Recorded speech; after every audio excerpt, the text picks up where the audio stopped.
Hello and welcome back, guys. Today we are going to discuss our first lecture on plus one business studies. Topic is Introduction and type of human activities. Human activity हुंदी की है, basically activity की हुंदी है, इस दी introduction की है और इस दियां types की है. इत्थों अपनी business study plus one दी start होएगी. Clear? Let's start. इंट्रोडक्शन ਦੇ ਵਿੱਚ ਕੀ ਲਿਖਿਆ ਗਿਆ we must discuss the following question before start our topic. ਦੇਖੋ ਸਭ ਤੋਂ ਪਹਿਲਾਂ ਸਾਨੂੰ ਕਿਸ ਚੀਜ਼ ਦਾ ਪਤਾ ਹੋਣਾ ਚਾਹੀਦਾ ਹੈ. What kind of needs of human being, ਇਨਸਾਨ ਦੀ ਜ਼ਰੂਰਤ ਕੀ ਹੁੰਦੀ ਹੈ. ਦੇਖੋ ਇਨਸਾਨ ਦੀ ਜ਼ਰੂਰਤ ਅਸੀਂ ਬੇਸਿਕ ਨੀਡ ਦੀ ਗੱਲ ਨਹੀਂ ਹਜੇ ਕਰ ਰਹੇ, ਅਸੀਂ ਉਸ ਦੀ ਜ਼ਰੂਰਤ ਦੀ ਗੱਲ ਕਰ ਰਹੇ ਹਾਂ. ਇਨਸਾਨ ਨੂੰ ਜ਼ਿੰਦਾ ਰਹਿਣ ਦੇ ਲਈ ਕੁਝ ਚੀਜ਼ਾਂ ਚਾਹੀਦੀਆਂ ਔਰ ਸੰਸਾਰ ਦੇ ਵਿੱਚ ਦੁਨੀਆ ਦੇ ਵਿੱਚ ਵਿਚਰਨ ਦੇ ਲਈ ਆਪਣੇ ਆਪ ਨੂੰ ਸਰਵਾਈਵ ਕਰਾਉਣ ਦੇ ਲਈ ਉਸ ਨੂੰ ਥੋੜ੍ਹੀਆਂ ਜਿਹੀਆਂ ਸਾਈਕੋਲੋਜੀਕਲ ਨੀਡਸ ਦੀ ਵੀ ਜ਼ਰੂਰਤ ਪੈਂਦੀ ਹੈ. ਲਾਈਕ ਉਸ ਨੂੰ ਬਾਕੀਆਂ ਨਾਲ ਗੱਲ ਕਰਨ ਦੇਣਾ, ਉਸ ਨੂੰ ਆਜ਼ਾਦੀ ਮਹਿਸੂਸ ਕਰਵਾਉਣੀ, ਇਹ ਸਾਰੀਆਂ ਸਾਡੀਆਂ ਜ਼ਰੂਰਤਾਂ ਹੈ. ਠੀਕ ਹੈ, ਇਹਨਾਂ ਜ਼ਰੂਰਤਾਂ ਤੋਂ ਅਸੀਂ ਬਾਹਰ ਨਿਕਲੀਏ ਫਿਰ ਸਾਡੀਆਂ ਕੁਝ ਬੇਸਿਕ ਨੀਡਸ ਹੁੰਦੀਆਂ ਨੇ. ਬੇਸਿਕ ਨੀਡਸ ਮੀਨਸ ਜਿਸ ਤੋਂ ਬਿਨਾਂ ਇਨਸਾਨ ਜ਼ਿੰਦਾ ਨਹੀਂ ਰਹਿ ਸਕਦਾ. ਉਹ ਸਾਡੀ ਬੇਸਿਕ ਨੀਡ ਹੁੰਦੀ ਹੈ, ਜਿਸ ਦੇ ਵਿੱਚ ਅਸੀਂ ਰੋਟੀ, ਕੱਪੜਾ, ਮਕਾਨ, ਪਾਣੀ ਇਹਨਾਂ ਚੀਜ਼ਾਂ ਦੀ ਗੱਲ ਕਰਦੇ ਹਾਂ ਕਿ ਇਸ ਤੋਂ ਬਿਨਾਂ ਸ਼ਾਇਦ ਇੱਕ ਆਦਮੀ ਸਰਵਾਈਵ ਨਹੀਂ ਕਰ ਸਕਦਾ. ਠੀਕ ਹੈ, ਦੇਖੋ ਹੁਣ ਇੱਥੇ ਥੋੜ੍ਹਾ ਜਿਹਾ ਡਿਫਰੈਂਸ ਕਰਨਾ ਜ਼ਰੂਰੀ ਹੈ ਕਿ ਉੱਪਰ ਅਸੀਂ ਗੱਲ ਕੀਤੀ ਹੈ ਹਿਊਮਨ ਬੀਇੰਗ ਦੀਆਂ ਨੀਡਸ ਦੀ, ਮਤਲਬ ਉੱਥੇ ਅਸੀਂ ਓਵਰਆਲ ਨੀਡਸ ਦੀ ਗੱਲ ਕੀਤੀ ਹੈ ਔਰ ਇੱਥੇ ਸੈਕਿੰਡ ਪੁਆਇੰਟ ਦੇ ਵਿੱਚ ਅਸੀਂ ਸਿਰਫ ਬੇਸਿਕ ਨੀਡਸ ਦੀ ਗੱਲ ਕੀਤੀ ਹੈ. ਔਰ ਅਗਰ ਅਸੀਂ ਦੇਖੀਏ ਕਿ ਉਹ ਬੇਸਿਕ ਨੀਡਸ ਨੂੰ ਅਸੀਂ ਪੂਰਾ ਕਿਵੇਂ ਕਰਨਾ ਹੈ, so how could we satisfy our basic needs. ਸਾਨੂੰ ਪਤਾ ਹੈ ਕਿ ਅਗਰ ਰੋਟੀ, ਕੱਪੜਾ, ਮਕਾਨ, ਪਾਣੀ ਇਹਨਾਂ ਚੀਜ਼ਾਂ ਦੀ ਸਾਨੂੰ ਲੋੜ ਹੈ ਦੈਨ ਸਾਨੂੰ ਇਹ ਸਾਰੀਆਂ ਚੀਜ਼ਾਂ ਦੀ ਪੂਰਤੀ ਕਿੱਥੋਂ ਹੋ ਸਕਦੀ ਹੈ? With the help of money. ਪੈਸਾ ਹੀ ਇੱਕ ਐਸਾ ਸਾਧਨ ਕਹਿ ਸਕਦੇ ਹਾਂ ਅਸੀਂ ਕਿ ਜਿਸ ਦੇ ਨਾਲ ਅਸੀਂ ਰੋਟੀ ਨੂੰ ਪਰਚੇਜ਼ ਕਰ ਸਕਦੇ ਹਾਂ, ਪਾਣੀ ਖਰੀਦ ਸਕਦੇ ਹਾਂ, ਅਸੀਂ ਕੱਪੜਾ ਖਰੀਦ ਸਕਦੇ ਹਾਂ, ਅਸੀਂ ਆਪਣਾ ਮਕਾਨ ਬਣਾ ਸਕਦੇ ਹਾਂ. ਸੋ ਇਹਨਾਂ ਸਾਰੀਆਂ ਚੀਜ਼ਾਂ ਦੀ ਜੋ ਪੂਰਤੀ ਕਰ ਸਕਦੀ ਹੈ ਦੈਟ ਇਜ਼ ਮਨੀ. ਮਨੀ ਇੱਥੇ ਇੱਕ ਇੰਪੋਰਟੈਂਟ ਫੈਕਟਰ ਹੈ. ਨੈਕਸਟ ਪੁਆਇੰਟ ਕੀ ਹੈ? How we should what we should do to earn money. ਅਤੇ ਸਾਨੂੰ ਕੀ ਕਰਨਾ ਚਾਹੀਦਾ ਹੈ ਕਿ ਅਸੀਂ ਮਨੀ ਨੂੰ ਅਰਨ ਕਰੀਏ ਔਰ ਆਪਣੀਆਂ ਬੇਸਿਕ ਨੀਡਸ ਨੂੰ ਪੂਰੀਆਂ ਕਰ ਸਕੀਏ. ਦੇਖੋ ਹੁਣ ਸਾਰੀਆਂ ਚੀਜ਼ਾਂ ਆਪਸ ਦੇ ਵਿੱਚ ਜੁੜ ਗਈਆਂ. ਪਹਿਲਾਂ ਅਸੀਂ ਸਾਡੀਆਂ ਓਵਰਆਲ ਨੀਡਸ ਦੀ ਗੱਲ ਕੀਤੀ, ਉਹਦੇ ਵਿੱਚੋਂ ਅਸੀਂ ਆਪਣੀ ਬੇਸਿਕ ਨੀਡ ਕੱਢੀ, ਫਿਰ ਅਸੀਂ ਇਹ ਦੇਖਿਆ ਕਿ ਉਸ ਬੇਸਿਕ ਨੀਡਸ ਨੂੰ ਅਸੀਂ ਪੂਰੀਆਂ ਕਿਵੇਂ ਕਰ ਸਕਦੇ ਹਾਂ. ਤਾਂ ਸਾਨੂੰ ਆਨਸਰ ਕੀ ਮਿਲਦਾ ਹੈ? With the help of money. ਔਰ ਉਹ ਮਨੀ ਅਸੀਂ ਕਿੱਥੋਂ ਅਰਨ ਕਰ ਸਕਦੇ ਹਾਂ? ਹੁਣ ਇਹ ਸਾਡਾ ਲਾਸਟ ਟੌਪਿਕ ਹੈ. ਦੇਖੋ ਹੁਣ ਮਨੀ ਅਰਨ ਕਰਨ ਦੇ ਲਈ ਸਾਡੇ ਕੋਲ ਅਲੱਗ-ਅਲੱਗ ਐਕਟੀਵਿਟੀ ਹੈ. ਜਿਹੜੀ ਵੀ ਐਕਟੀਵਿਟੀ ਅਸੀਂ ਪੈਸਾ ਕਮਾਉਣ ਦੇ ਲਈ ਕਰਾਂਗੇ ਉਸ ਐਕਟੀਵਿਟੀ ਨਾਲ ਅਸੀਂ ਪੈਸਾ ਕਮਾ ਸਕਦੇ ਹਾਂ. ਹੁਣ ਦੇਖੋ ਅਗਰ ਸਾਡੀ ਸਟੱਡੀ ਦੀ ਗੱਲ ਕਰੀਏ, ਬਿਜ਼ਨਸ ਸਟੱਡੀਜ਼ ਦੀ ਗੱਲ ਕਰੀਏ ਤਾਂ ਉੱਥੇ ਮਨੀ ਨੂੰ ਅਰਨ ਕਰਨ ਦੇ ਲਈ ਸਾਨੂੰ ਅਲੱਗ-ਅਲੱਗ ਐਕਟੀਵਿਟੀਜ਼ ਦਿੱਤੀਆਂ ਹੋਈਆਂ. ਹੁਣ ਅੱਗੇ ਅਸੀਂ ਇਹਨਾਂ ਦਾ ਹੀ ਜ਼ਿਕਰ ਕਰਨਾ ਹੈ, ਇਸੇ ਪੁਆਇੰਟ ਨੂੰ ਐਕਸਪਲੇਨ ਕਰਨਾ ਹੈ ਕਿ ਮਨੀ ਨੂੰ ਅਰਨ ਕਰਨ ਦੇ ਲਈ ਅਸੀਂ ਕੀ ਕਰ ਸਕਦੇ ਹਾਂ. ਠੀਕ ਹੈ, ਸੋ ਸਭ ਤੋਂ ਪਹਿਲਾਂ ਅਸੀਂ ਸਟਾਰਟ ਕਰਦੇ ਹਾਂ ਹਿਊਮਨ ਐਕਟੀਵਿਟੀਜ਼ ਤੋਂ ਕਿ ਇੱਕ ਜਿਹੜਾ ਇਨਸਾਨ ਹੈ ਉਹ ਆਪਣੀਆਂ ਕੀ ਐਕਟੀਵਿਟੀਜ਼ ਨੂੰ ਪਰਫੋਰਮ ਕਰਦਾ ਹੈ ਡੇ ਬੇਸਿਸ 'ਤੇ.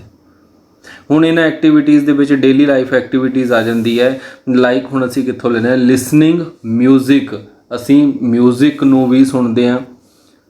Talking, playing, cooking, watching TV et cetera, ਇਹ ਸਾਰਾ ਕੁਝ ਅਸੀਂ ਆਪਣੇ ਦਿਨ ਭਰ ਦੇ ਵਿੱਚ ਕਰਦੇ ਹਾਂ.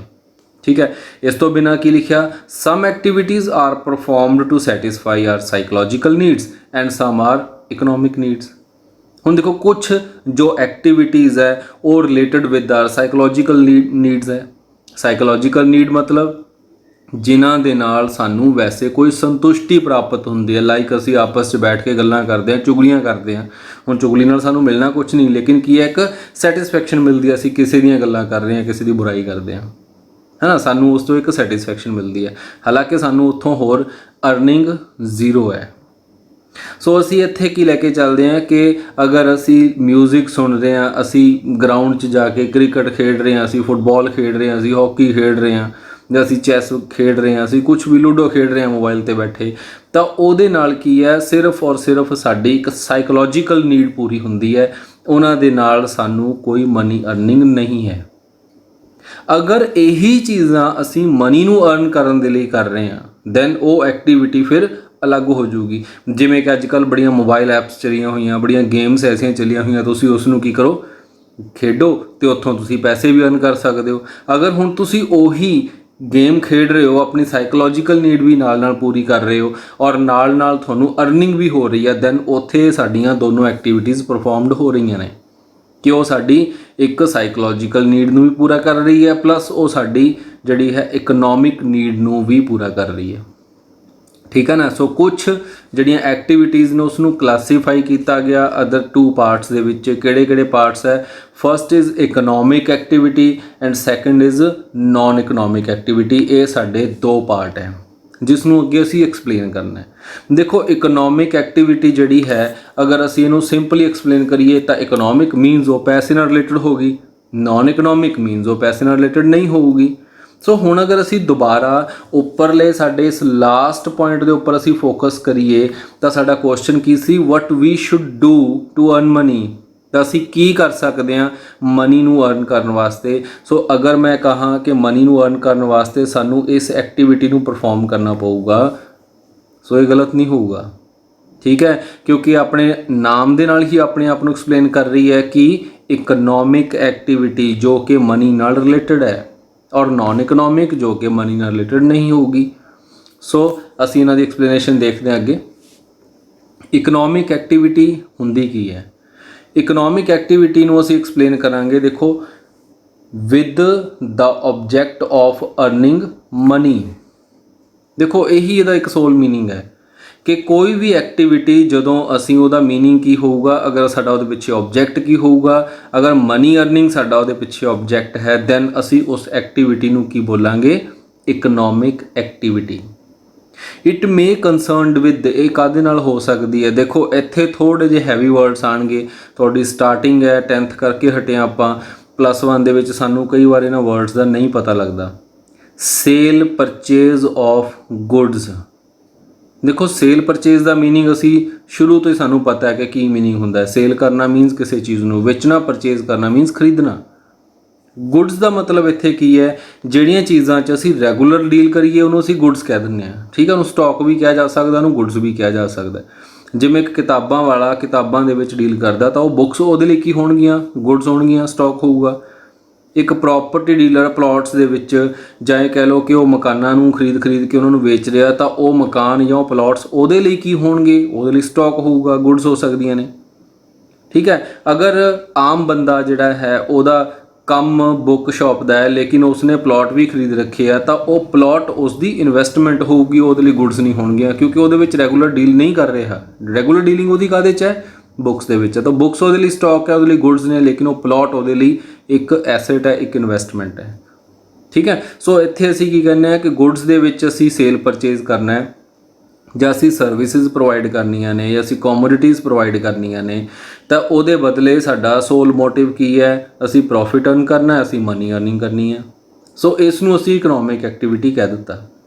ਐਗਜ਼ਾਮਪਲ ਦੇ ਤੌਰ ਦੇ ਉੱਪਰ ਅਗਰ ਅਸੀਂ ਪ੍ਰੋਡਕਸ਼ਨ ਆਫ ਗੁੱਡਸ ਕਰਦੇ ਹਾਂ ਇਨ ਫੈਕਟਰੀ ਬਟ ਬ੍ਰੈਕਟ 'ਚ ਲਿਖਿਆ ਨਾਟ ਫॉर ਸੈਲਫ ਕੰਜ਼ੰਪਸ਼ਨ, ਕਿ ਉਹ ਚੀਜ਼ ਅਸੀਂ ਬਣਾ ਤਾਂ ਰਹੇ ਹਾਂ ਬਟ ਉਹ ਸੈਲਫ ਕੰਜ਼ੰਪਸ਼ਨ ਵਾਸਤੇ ਨਹੀਂ ਬਣਾਉਣੀ। ਜਸਟ ਲਾਈਕ ਅਗਰ ਕਿਚਨ 'ਚ ਜਾ ਕੇ ਅਸੀਂ ਖਾਣਾ ਬਣਾਵਾਂਗੇ ਔਰ ਸੈਲਫ ਕੰਜ਼ਿਊਮ ਕਰ ਲਾਂਗੇ, ਖੁਦ ਹੀ ਖਾ ਲਾਂਗੇ ਤਾਂ ਉਹਦੇ ਨਾਲ ਸਾਨੂੰ ਪੈਸਾ ਤਾਂ ਅਸੀਂ ਨਹੀਂ ਕਮਾਉਣ ਲੱਗੇ। ਲੇਕਿਨ ਉਹੀ ਖਾਣਾ ਬਣਾ ਕੇ ਅਸੀਂ ਪੈਕ ਕਰਕੇ ਅਗਰ ਬਾਹਰ ਵੇਚ ਕੇ ਆਈਏ ਤਾਂ ਫਿਰ ਉਹ ਸਾਡੇ ਲਈ ਕੀ ਹੈ? ਇਕਨੋਮਿਕ ਐਕਟੀਵਿਟੀ ਹੈ। ਅਗਰ ਅਸੀਂ ਉਹਨੂੰ ਖੁਦ ਬਣਾ ਕੇ ਖੁਦ ਹੀ ਖਾ ਲਿਆ ਦੈਨ ਉਹ ਕੀ ਹੈ? ਸਾਡੇ ਲਈ ਨੋਨ ਇਕਨੋਮਿਕ ਐਕਟੀਵਿਟੀ ਹੈ ਕਿਉਂਕਿ ਹੁਣ ਅਸੀਂ ਉਸ ਤੋਂ ਪੈਸਾ ਅਰਨ ਨਹੀਂ ਕਰਿਆ। ਠੀਕ ਹੈ, ਸਿਰਫ ਇੰਨਾ ਹੀ ਫ਼ਰਕ ਹੈ। Selling of goods bye trader, trader ਕੌਣ ਹੁੰਦਾ ਹੈ? ਜਿਹੜਾ ਕਿ ਰੈਡੀਮੇਡ ਸਮਾਨ ਖਰੀਦਦਾ ਔਰ ਉਸ ਤੋਂ ਬਾਅਦ ਵੇਚਦਾ, ਉਹ ਟਰੇਡਰ ਹੋਊਗਾ। ਮੈਨੂਫੈਕਚਰਰ ਕੌਣ ਹੁੰਦਾ ਹੈ? ਜਿਹੜਾ ਕਿ ਰॉ ਮਟੀਰੀਅਲ ਖਰੀਦਦਾ ਫਿਰ ਉਸ ਤੋਂ ਸਮਾਨ ਨੂੰ ਬਣਾਊਗਾ ਫਿਰ ਉਸ ਨੂੰ ਮਾਰਕੀਟ 'ਚ ਜਾ ਕੇ ਵੇਚੂਗਾ, ਉਹ ਮੈਨੂਫੈਕਚਰਰ ਹੋ ਗਿਆ। ਸੋ ਅਸੀਂ ਸੈਲਿੰਗ ਆਫ ਗੁੱਡਸ ਕਰਨੀਆਂ ਨੇ ਬਾਏ ਦਾ ਟਰੇਡਰਸ। ਕ੍ਰੋਪਸ ਵੇਚੀਆਂ ਜਾਂਦੀਆਂ ਬਾਏ ਦਾ ਫਾਰਮਰਸ। ਅਗਰ ਉਹ ਕੁਛ ਚੀਜ਼ਾਂ ਘਰ ਰੱਖ ਲੈਂਦਾ, ਕੁਛ ਚੀਜ਼ਾਂ ਲਿਆ ਕੇ ਮੰਡੀ 'ਚ ਵੇਚ ਦਿੰਦਾ ਹੈ ਦੈਨ ਉਹ ਜਿਹੜੀਆਂ ਚੀਜ਼ਾਂ ਵੇਚੀਆਂ ਉਹ ਐਕਟੀਵਿਟੀ ਉਹਦੇ ਲਈ ਕੀ ਹੋਗੀ? ਇਕਨੋਮਿਕ ਐਕਟੀਵਿਟੀ ਹੋਗੀ। ਸਰਵਿਸ ਜੋ ਪ੍ਰੋਵਾਈਡ ਕੀਤੀ ਜਾਂਦੀ ਆ ਬਾਏ ਦਾ ਡਾਕਟਰਸ, ਬਾਏ ਦਾ ਲਾਇਰਸ, ਟੀਚਰਸ, ਅਕਾਊਂਟੈਂਟਸ ਐਟਸੈਟਰਾ। ਇਹ ਸਾਰੀ ਸਰਵਿਸ ਦੇ ਬਦਲੇ ਉਹ ਸਾਡੇ ਤੋਂ ਕੁਛ ਨਾ ਕੁਛ ਚਾਰਜ ਕਰਦੇ ਆ। ਤਾਂ ਇਟ ਮੀਨਸ ਉਹ ਸਰਵਿਸ ਪ੍ਰੋਵਾਈਡ ਕਰ ਰਹੇ ਨੇ ਕਾਹਦੇ ਪਿੱਛੇ? ਮਨੀ ਅਰਨ ਕਰਨ ਦੇ ਲਈ। ਮਤਲਬ ਉਹਨਾਂ ਦਾ ਸੋਲ ਆਬਜੈਕਟ ਉਹਦੇ ਪਿੱਛੇ ਕੀ ਹੈ? ਪੈਸਾ ਕਮਾਉਣਾ।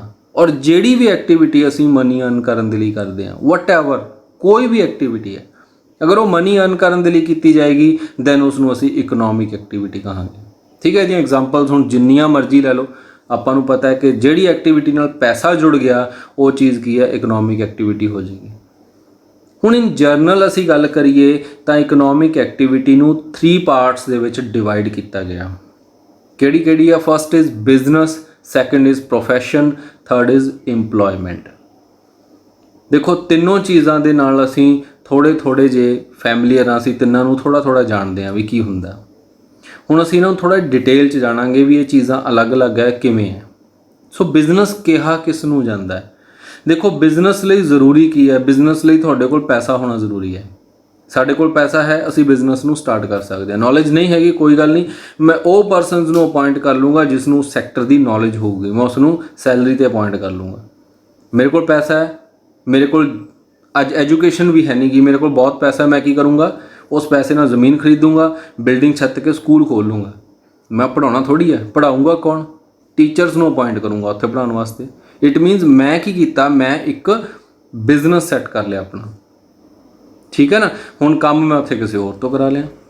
ਮੈਨੂੰ ਨਹੀਂ ਪਤਾ ਕਿ ਮੈਨੂਫੈਕਚਰਿੰਗ ਕਿਵੇਂ ਕੀਤੀ ਜਾਂਦੀ ਹੈ, ਮੈਨੂੰ ਨਹੀਂ ਪਤਾ ਕਿ ਚੀਜ਼ਾਂ ਨੂੰ ਵੇਚਿਆ ਕਿਵੇਂ ਜਾਂਦਾ, ਬਟ ਮੇਰੇ ਕੋਲ ਪੈਸਾ ਸੀ, ਮੈਂ ਸਲਾਹ ਲਈ ਔਰ ਕੀ ਕੀਤਾ? ਇੱਕ ਅੱਛੀ ਖਾਸੀ ਬਿਲਡਿੰਗ ਸੈੱਟ ਕੀਤੀ ਔਰ ਉੱਥੇ ਇੱਕ ਫੈਕਟਰੀ ਖੋਲ੍ਹ ਦਿੱਤੀ। ਸਮਾਨ ਹੁਣ ਬਣਾਊਗਾ ਕੌਣ? ਮਸ਼ੀਨਾਂ ਲਿਆ ਕੇ ਇੰਸਟਾਲ ਕਰ ਦਿੱਤੀਆਂ, ਉਹਦੇ ਲਈ ਹੁਣ ਲੇਬਰ ਅਪਾਇੰਟ ਕੀਤੀ, ਕੰਮ ਉਹ ਕਰੂਗਾ, ਮੈਂ ਨਹੀਂ ਕਰਨਾ ਕੰਮ। ਹਾਂ, ਜੋ ਕੰਮ ਦੇਖਣੇ ਆ ਉਹਦੇ ਲਈ ਮੈਂ ਮੈਨੇਜਰਸ ਅਪਾਇੰਟ ਕਰ ਦੂੰਗਾ, ਮੈਂ ਹੋ ਸਕਦਾ ਚਾਰਟਰਡ ਅਕਾਊਂਟੈਂਟ ਨੂੰ ਹਾਇਰ ਕਰ ਲਾਂ, ਮੈਂ ਕਿਸੇ ਲਾਇਰ ਨੂੰ ਹਾਇਰ ਕਰ ਲਾਂ, ਮੈਂ ਕਿਸੇ ਨੂੰ ਵੀ ਕਰਾਂ ਜਿਸ ਬੰਦੇ ਨੂੰ ਉਸ ਚੀਜ਼ ਦੀ ਨੌਲੇਜ ਹੋਊਗੀ।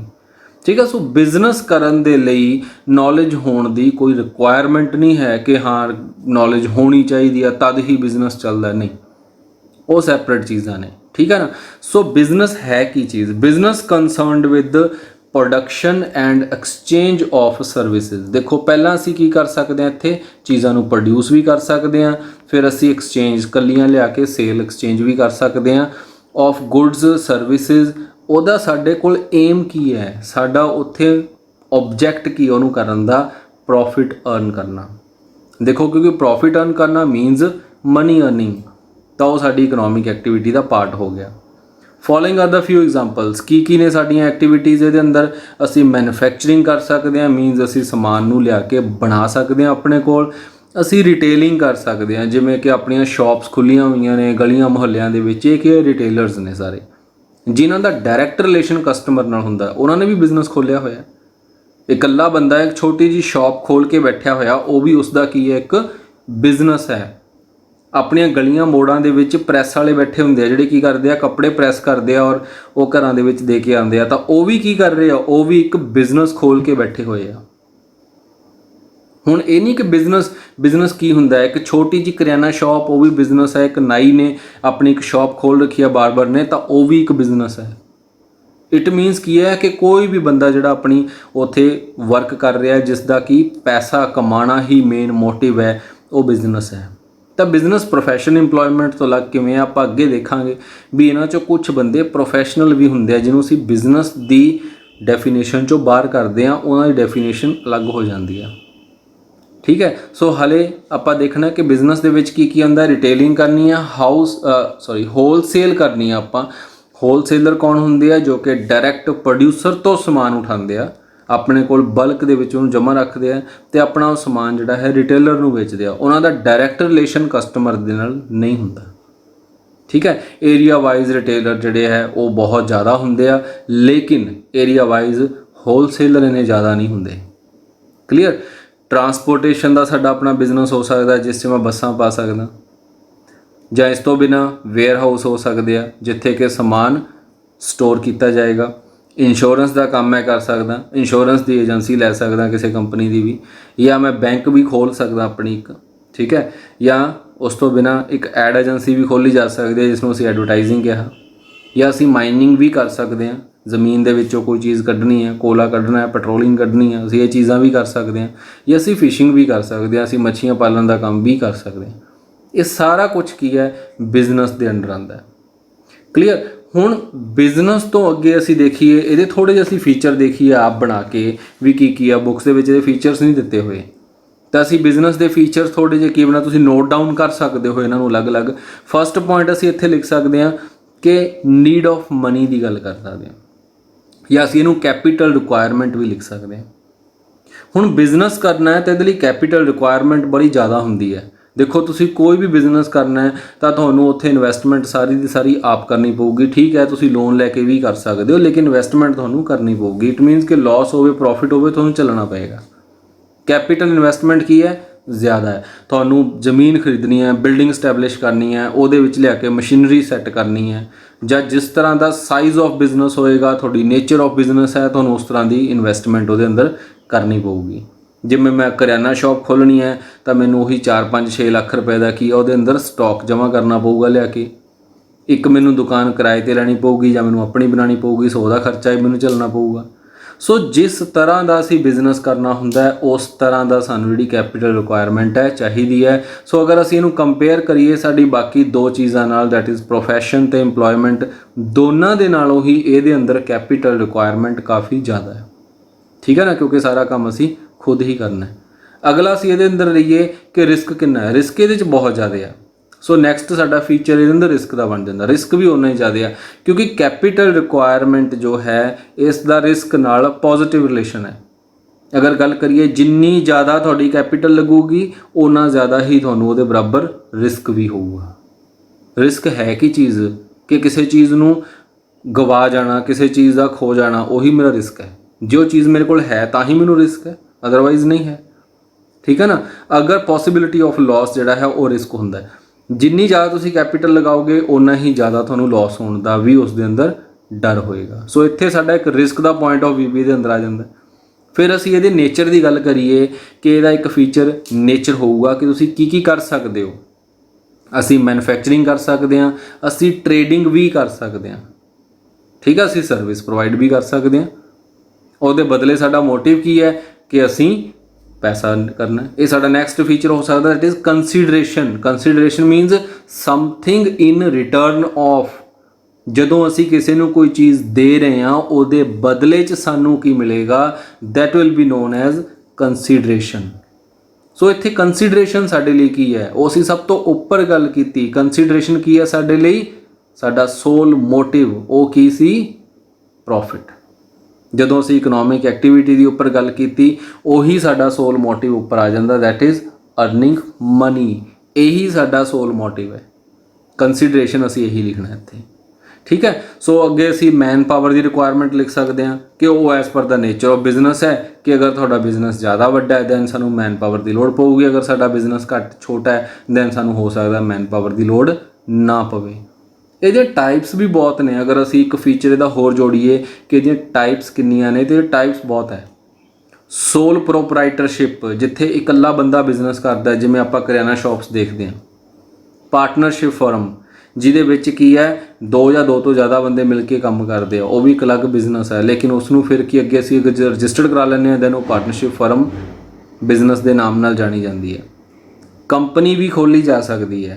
ਠੀਕ ਹੈ। ਇਸ ਤੋਂ ਬਿਨਾਂ ਐਸੋਸੀਏਸ਼ਨ ਆਫ ਪਰਸਨ ਦੇ ਨਾਮ ਦੇ ਨਾਲ ਵੀ ਇੱਕ ਬਿਜ਼ਨਸ ਚਲਾਏ ਜਾ ਸਕਦੇ ਆ। ਇਸ ਤੋਂ ਬਿਨਾਂ ਜੁਆਇੰਟ ਹਿੰਦੂ ਫੈਮਿਲੀ ਬਿਜ਼ਨਸ ਵੀ ਹੁੰਦਾ ਹੈ, ਜਿਸ ਦੇ ਵਿੱਚ ਸਿਰਫ ਹਿੰਦੂ ਫੈਮਿਲੀ ਜਿਹੜੀ ਹੈ ਮਿਲ ਕੇ ਆਪਣਾ ਬਿਜ਼ਨਸ ਕਰਦੀ ਹੈ।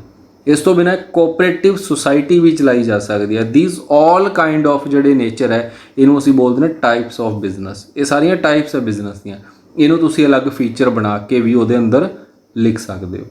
क्लीयर। ये साडे दी नेचर होगी कि बिजनेस की नेचर की है, बिजनेस के फीचर्स की है। अगे जावांगे तो ये अंदर होर बहुत फीचर्स ने, खुल जाता है, काफ़ी ब्रॉड कंसैप्ट है। नैक्सट पॉइंट है साडा प्रोफैशन, कि प्रोफैशन किनू किया जाता है, मीनिंग की है प्रोफैशन का, तो बिजनेस तो अलग किवें है। फिर ये देखो प्रोफैशन मीनस प्रोफैशनल वर्ड के नाल जुड़िया होया है। ये एक तरह का एक ऑक्यूपेशन है, कित्ता जिन्हों असीं कह दिंदे हां। किसी ने कित्ते अपनाए हुंदे ना, तो ये कित्ता है जिथे कि concerned with providing specialised services. Specialised service provide की जाएगी। These services are based on professional knowledge, education, training, ਇਹਨਾਂ ਦੇ ਉੱਪਰ ਬੇਸ ਹੋ ਕੇ ਜੋ ਅਸੀਂ ਨੌਲੇਜ ਨੂੰ ਗੇਨ ਕੀਤਾ, ਕਿਸੇ ਅਸੀਂ ਐਜੂਕੇਸ਼ਨਲ ਇੰਸਟੀਚਿਊਟ 'ਚ ਗਏ, ਉੱਥੇ ਅਸੀਂ ਇੱਕ ਵੈਲ ਪਲੈਨਡ ਡਿਸਪਲਿਨਡ ਇਨਵਾਇਰਨਮੈਂਟ ਦੇ ਅੰਦਰ ਰਹਿ ਕੇ ਅਸੀਂ ਇੱਕ ਐਜੂਕੇਸ਼ਨ ਗੇਨ ਕੀਤੀ, ਟ੍ਰੇਨਿੰਗ ਲਈ, ਅਸੀਂ ਪ੍ਰੋਫੈਸ਼ਨਲ ਨੌਲੇਜ ਨੂੰ ਗੇਨ ਕੀਤਾ ਤੇ ਉਹੀ ਨੌਲੇਜ ਦੇ ਬੇਸ ਦੇ ਉੱਪਰ ਅਸੀਂ ਸਰਵਿਸ ਨੂੰ ਕੀ ਕਰ ਰਹੇ ਹਾਂ, ਪ੍ਰੋਵਾਈਡ ਕਰ ਰਹੇ ਹਾਂ ਕਿਸੇ ਨੂੰ। ਠੀਕ ਹੈ, ਤਾਂ ਉਸ ਨੂੰ ਅਸੀਂ ਪ੍ਰੋਫੈਸ਼ਨ ਕਹਿ ਦਿੱਤਾ। ਹੁਣ ਪ੍ਰੋਫੈਸ਼ਨ ਜਿਹੜਾ ਹੈ ਇਹਦੇ ਵਿੱਚ ਕੁਝ ਚੀਜ਼ਾਂ ਇਸ ਨੂੰ ਬਿਜ਼ਨਸ ਤੋਂ ਅਲੱਗ ਕਰਦੀਆਂ ਨੇ, ਜਿਵੇਂ ਕਿ ਪਹਿਲਾ ਕੀ ਹੈ ਕਿ ਇਹਦੇ ਜਿਹੜੀ ਸਰਵਿਸ ਪ੍ਰੋਵਾਈਡ ਕੀਤੀ ਜਾਊਗੀ ਉਹ ਕਿਸੇ ਕੰਸੀਡਰੇਸ਼ਨ ਦੇ ਬਦਲੇ ਪ੍ਰੋਵਾਈਡ ਕੀਤੀ ਜਾਊਗੀ, ਜਿਸ ਨੂੰ ਕਿ ਫੀ ਕਿਹਾ ਜਾਂਦਾ, ਫੀਸ, ਜਿਵੇਂ ਆਮ ਤੌਰ ਦੇ ਉੱਪਰ ਅਸੀਂ ਕਹਿ ਦਿੰਦੇ ਹਾਂ। ਠੀਕ ਹੈ, ਹੁਣ ਜਿਵੇਂ ਅਸੀਂ ਬਿਜ਼ਨਸ ਕੀਤਾ ਸੀ, ਸਾਡਾ ਉੱਥੇ ਮੋਟਿਵ ਕੀ ਸੀ, ਪ੍ਰੋਫਿਟ ਅਰਨ ਕਰਨਾ, ਔਰ ਜੋ ਪ੍ਰੋਫੈਸ਼ਨ ਹੈ ਇੱਥੇ ਸਾਡਾ ਮੋਟਿਵ ਕੀ ਹੈ, ਪਹਿਲਾ ਸੋਲ ਮੋਟਿਵ ਹੈ ਸਰਵਿਸ ਪ੍ਰੋਵਾਈਡ ਕਰਨੀ, ਔਰ ਉਹਦੇ ਬਦਲੇ ਸਾਨੂੰ ਕੀ ਮਿਲੂਗਾ, that will be known as fee. ਜੋ ਇਕਨੋਮਿਕ ਕੰਸੀਡਰੇਸ਼ਨ ਸਾਨੂੰ ਉਹਦੇ ਬਦਲੇ ਮਿਲਦਾ ਹੈ ਉਹਨੂੰ ਅਸੀਂ ਬੋਲ ਦਿੰਦੇ ਹਾਂ ਫੀਸ। ਜਿਵੇਂ ਕਿ ਡਾਕਟਰਸ ਆਪਣੇ ਪੇਸ਼ੈਂਟ ਤੋਂ ਫੀਸ ਚਾਰਜ ਕਰਦੇ ਆ, ਲਾਇਰ ਆਪਣੇ ਕਲਾਇੰਟ ਤੋਂ ਫੀਸ ਚਾਰਜ ਕਰਦਾ, ਜਿਵੇਂ ਟੀਚਰਸ ਆਪਣੇ ਸਟੂਡੈਂਟ ਤੋਂ ਟਿਊਸ਼ਨ ਫੀਸ ਚਾਰਜ ਕਰਦੇ ਆ। ਠੀਕ ਹੈ ਨਾ, ਇਹ ਸਾਰਾ ਕੁਝ ਕੀ ਹੈ, ਪ੍ਰੋਫੈਸ਼ਨ ਦੇ ਅੰਡਰ ਆਉਂਦਾ, ਜਿੱਥੇ ਕਿ ਅਸੀਂ ਇੱਕ ਸਪੈਸ਼ਲਾਈਜ਼ਡ ਨੌਲੇਜ ਗੇਨ ਕੀਤੀ ਔਰ ਉਹ ਸਪੈਸ਼ਲਾਈਜ਼ਡ ਸਰਵਿਸਿਜ਼ ਅਸੀਂ ਪ੍ਰੋਵਾਈਡ ਕਰ ਰਹੇ ਹਾਂ, ਔਰ ਜਿਸ ਨੇ ਉਹ ਨੌਲੇਜ ਗੇਨ ਕੀਤੀ ਆ ਉਸ ਤੋਂ ਬਿਨਾ ਦੂਸਰਾ ਬੰਦਾ ਉਹਨੂੰ ਪ੍ਰੋਵਾਈਡ ਨਹੀਂ ਕਰ ਸਕਦਾ। ਠੀਕ ਹੈ ਜੀ। ਔਰ one has to acquire professional degree from a recognised professional body. ਇਹਦੀ ਰਿਕੁਆਇਰਮੈਂਟ ਹੈ ਕਿ ਜਿਹੜੇ ਬੰਦੇ ਨੇ ਪ੍ਰੋਫੈਸ਼ਨਲ ਬਣਨਾ ਹੈ, ਪ੍ਰੋਫੈਸ਼ਨ ਖੋਲ੍ਹਣਾ ਹੈ, ਤਾਂ ਉਸ ਨੂੰ ਕੀ ਕਰਨਾ ਪਊਗਾ, ਇੱਕ ਡਿਗਰੀ ਅਕਵਾਇਰ ਕਰਨੀ ਪਊਗੀ ਇੱਕ ਰਿਕੋਗਨਾਈਜ਼ਡ ਪ੍ਰੋਫੈਸ਼ਨਲ ਬਾਡੀ ਤੋਂ।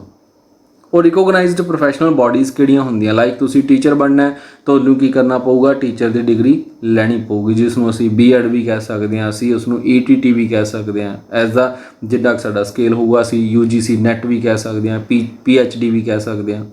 ਠੀਕ ਹੈ, ਸੋ ਜਿਸ ਤਰ੍ਹਾਂ ਦਾ ਸਾਡਾ ਲੈਵਲ ਹੋਊਗਾ ਟੀਚਿੰਗ ਦਾ, ਜਿਸ ਕਲਾਸਾਂ ਨੂੰ ਅਸੀਂ ਡੀਲ ਕਰਾਂਗੇ ਉਹਦੇ ਮੁਤਾਬਿਕ ਸਾਨੂੰ ਡਿਗਰੀ ਅਕਵਾਇਰ ਕਰਨੀ ਪਊਗੀ, ਡਿਗਰੀ ਹੋਲਡਰ ਬਣਨਾ ਪਏਗਾ। ਜਦੋਂ ਅਸੀਂ ਉਹਨਾਂ ਤੋਂ ਡਿਗਰੀ ਲਈ ਫਿਰ ਅਸੀਂ ਕੀ ਹੈ, ਪ੍ਰੋਫੈਸ਼ਨ 'ਚ ਐਂਟਰ ਹੋ ਸਕਦੇ ਹਾਂ। ਔਰ ਫਿਰ ਇਕੱਲੀ ਡਿਗਰੀ ਨਾਲ ਨਹੀਂ, ਫਿਰ ਸਾਨੂੰ ਉਹਨਾਂ ਦੀ ਇੱਕ ਮੈਂਬਰਸ਼ਿਪ ਵੀ ਅਕਵਾਇਰ ਕਰਨੀ ਪੈਂਦੀ ਹੈ। ਜਿਵੇਂ ਇੱਕ ਚਾਰਟਰਡ ਅਕਾਊਂਟੈਂਟ ਹੈ, ਪਹਿਲਾਂ ਉਹ ਡਿਗਰੀ ਲੈਂਦਾ ਹੈ ਇੰਸਟੀਚਿਊਟ ਤੋਂ, ਔਰ ਫਿਰ ਉਹ ਉਸ ਤੋਂ ਮੈਂਬਰਸ਼ਿਪ ਵੀ ਅਪਲਾਈ ਕਰਦਾ ਹੈ। ਜਦੋਂ ਉਸ ਨੂੰ ਮੈਂਬਰਸ਼ਿਪ ਨੰਬਰ ਮਿਲ ਜਾਂਦਾ ਹੈ, ਓਨਲੀ ਦੈਨ ਉਹ ਪ੍ਰੋਫੈਸ਼ਨ 'ਚ ਐਂਟਰ ਕਰ ਸਕਦਾ ਹੈ। ਅਦਰਵਾਈਜ਼ ਜੇ ਉਸ ਨੂੰ ਮੈਂਬਰਸ਼ਿਪ ਨੰਬਰ ਨਹੀਂ ਮਿਲਦਾ, ਉਹ ਜੌਬ ਜੁਆਇਨ ਕਰ ਸਕਦਾ ਹੈ। ਠੀਕ ਹੈ ਨਾ, ਲੇਕਿਨ ਉਹ ਪ੍ਰੋਫੈਸ਼ਨ ਜੁਆਇਨ ਨਹੀਂ ਕਰ ਸਕਦਾ। Professionals has to follow the code of conduct of a professional body. ਤਾਂ ਇਹ ਪ੍ਰੋਫੈਸ਼ਨਲਸ ਨੂੰ ਕੀ ਕਰਨਾ ਪਊਗਾ, ਕੁਝ ਕੋਡ ਆਫ ਕੰਡਕਟਸ ਜਿਹੜੇ ਆ ਉਹ ਫੋਲੋ ਕਰਨੇ ਪੈਂਦੇ ਆ, ਜਿਹੜੇ ਕਿ ਉਹਨਾਂ ਦੀ ਪ੍ਰੋਫੈਸ਼ਨਲ ਬਾਡੀ ਨੇ ਬਣਾਏ ਹੁੰਦੇ ਆ। ਹੁਣ ਕੋਡ ਆਫ ਕੰਡਕਟ ਕਿਹਨੂੰ ਕਿਹਾ ਜਾਂਦਾ ਹੈ, ਉਹ ਰੂਲਸ ਐਂਡ ਰੈਗੂਲੇਸ਼ਨਸ ਹੁੰਦੇ ਆ, ਜਿਹੜੇ ਕਿ ਉਹਨਾਂ ਦੀ ਉਹ ਪ੍ਰੋਫੈਸ਼ਨਲ ਬਾਡੀ ਨੇ ਬਣਾਏ ਹੁੰਦੇ ਆ ਕਿ ਤੁਸੀਂ ਇਸ ਦੇ ਅੰਦਰ ਰਹਿ ਕੇ ਹੀ ਆਪਣਾ ਪ੍ਰੋਫੈਸ਼ਨ ਕਰੋਗੇ। ਬੜੀ ਛੋਟੀ ਜਿਹੀ ਐਗਜ਼ਾਮਪਲ ਕਿ ਜਿਹੜੇ ਪ੍ਰੋਫੈਸ਼ਨਲਸ ਹੈ ਉਹ ਆਪਣੇ ਆਪ ਨੂੰ ਐਡਵਰਟਾਈਜ਼ ਨਹੀਂ ਕਰ ਸਕਦੇ, ਮਤਲਬ ਆਪਣੀ ਐਡ ਨਹੀਂ ਦੇ ਸਕਦੇ। ਕਦੇ ਆਪਾਂ ਦੇਖਿਆ ਕਿ ਕਿਸੇ ਡਾਕਟਰ ਨੇ ਐਡ ਲਾਈ ਹੋਵੇ ਕਿ ਮੇਰੇ ਕੋਲ ਆਓ ਮੈਂ ਤੁਹਾਨੂੰ ਠੀਕ ਕਰੂੰਗਾ, ਨਹੀਂ ਕਰ ਸਕਦੇ। ਇਹ ਜਿਹੜੇ ਗਵਰਨਮੈਂਟ ਡਾਕਟਰਸ ਨੇ ਜਦੋਂ ਡਿਗਰੀਜ਼ ਲੈ ਕੇ ਪ੍ਰੋਫੈਸ਼ਨਲ ਬਣ ਜਾਂਦੇ ਆ ਤਾਂ ਉਹ ਆਪਣੀ ਐਡਵਰਟਾਈਜ਼ਮੈਂਟ ਨਹੀਂ ਕਰ ਸਕਦੇ। ਠੀਕ ਹੈ, ਇੱਕ ਹਸਪੀਟਲ ਦੀ ਐਡ ਹੋ ਸਕਦੀ ਹੈ, ਜਾਂ ਕਦੇ ਆਪਾਂ ਇਹ ਦੇਖਿਆ ਕਿ ਇੱਕ ਲਾਇਰ ਆਪਣੀ ਐਡ ਦਿੰਦਾ ਹੋਵੇ, ਕਦੇ ਇੱਕ ਚਾਰਟਰਡ ਅਕਾਊਂਟੈਂਟ ਆਪਣੀ ਐਡ ਦਿੰਦਾ ਹੋਵੇ।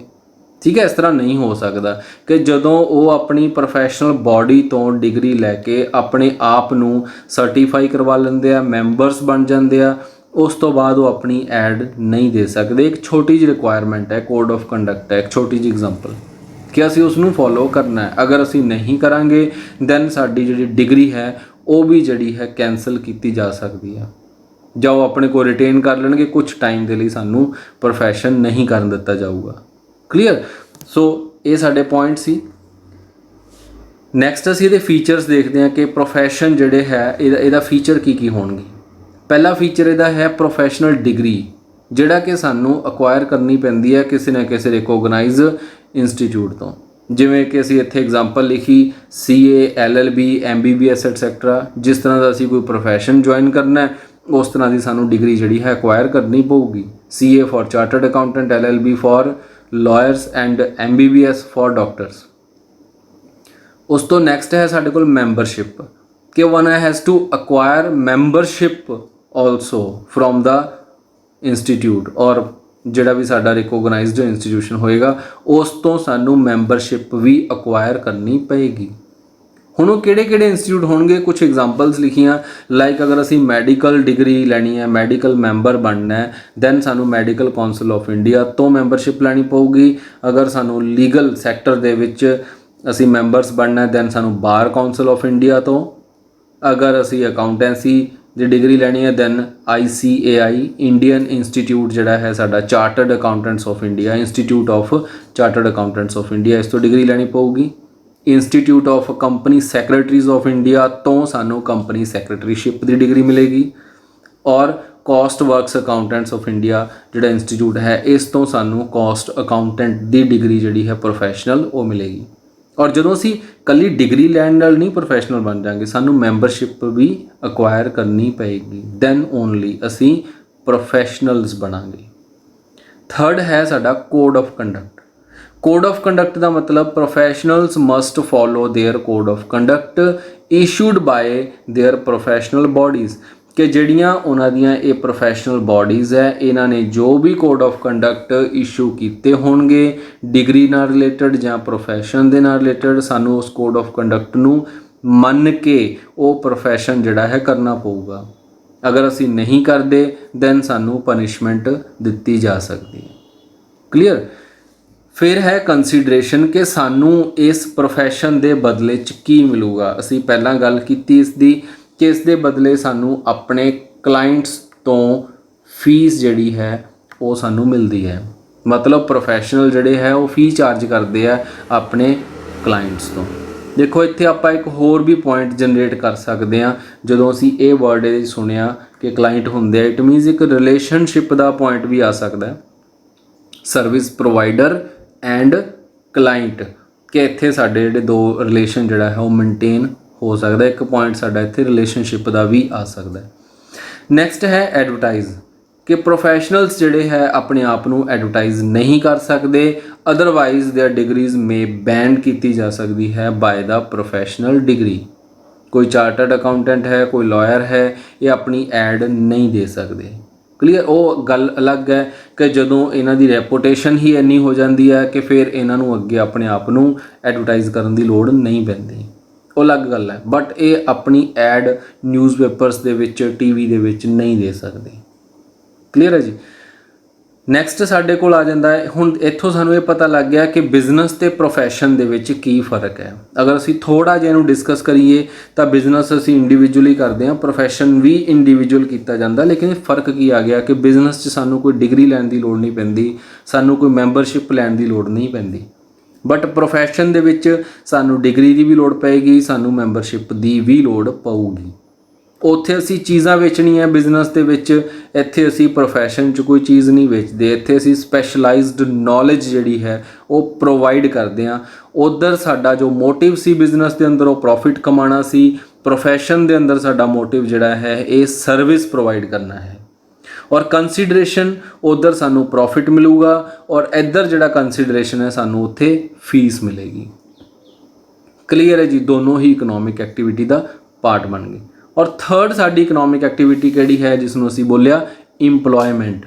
ਆਈ ਥਿੰਕ ਸਾਰੇ ਆਪਾਂ ਇਸ ਦੇ ਨਾਲ ਵਰਡ ਨਾਲ ਬੜਾ ਫੈਮਿਲੀਅਰ ਹਾਂ ਕਿ ਇੰਪਲੋਇਮੈਂਟ ਕਿਹਾ ਕਿਸ ਨੂੰ ਜਾਂਦਾ ਹੈ।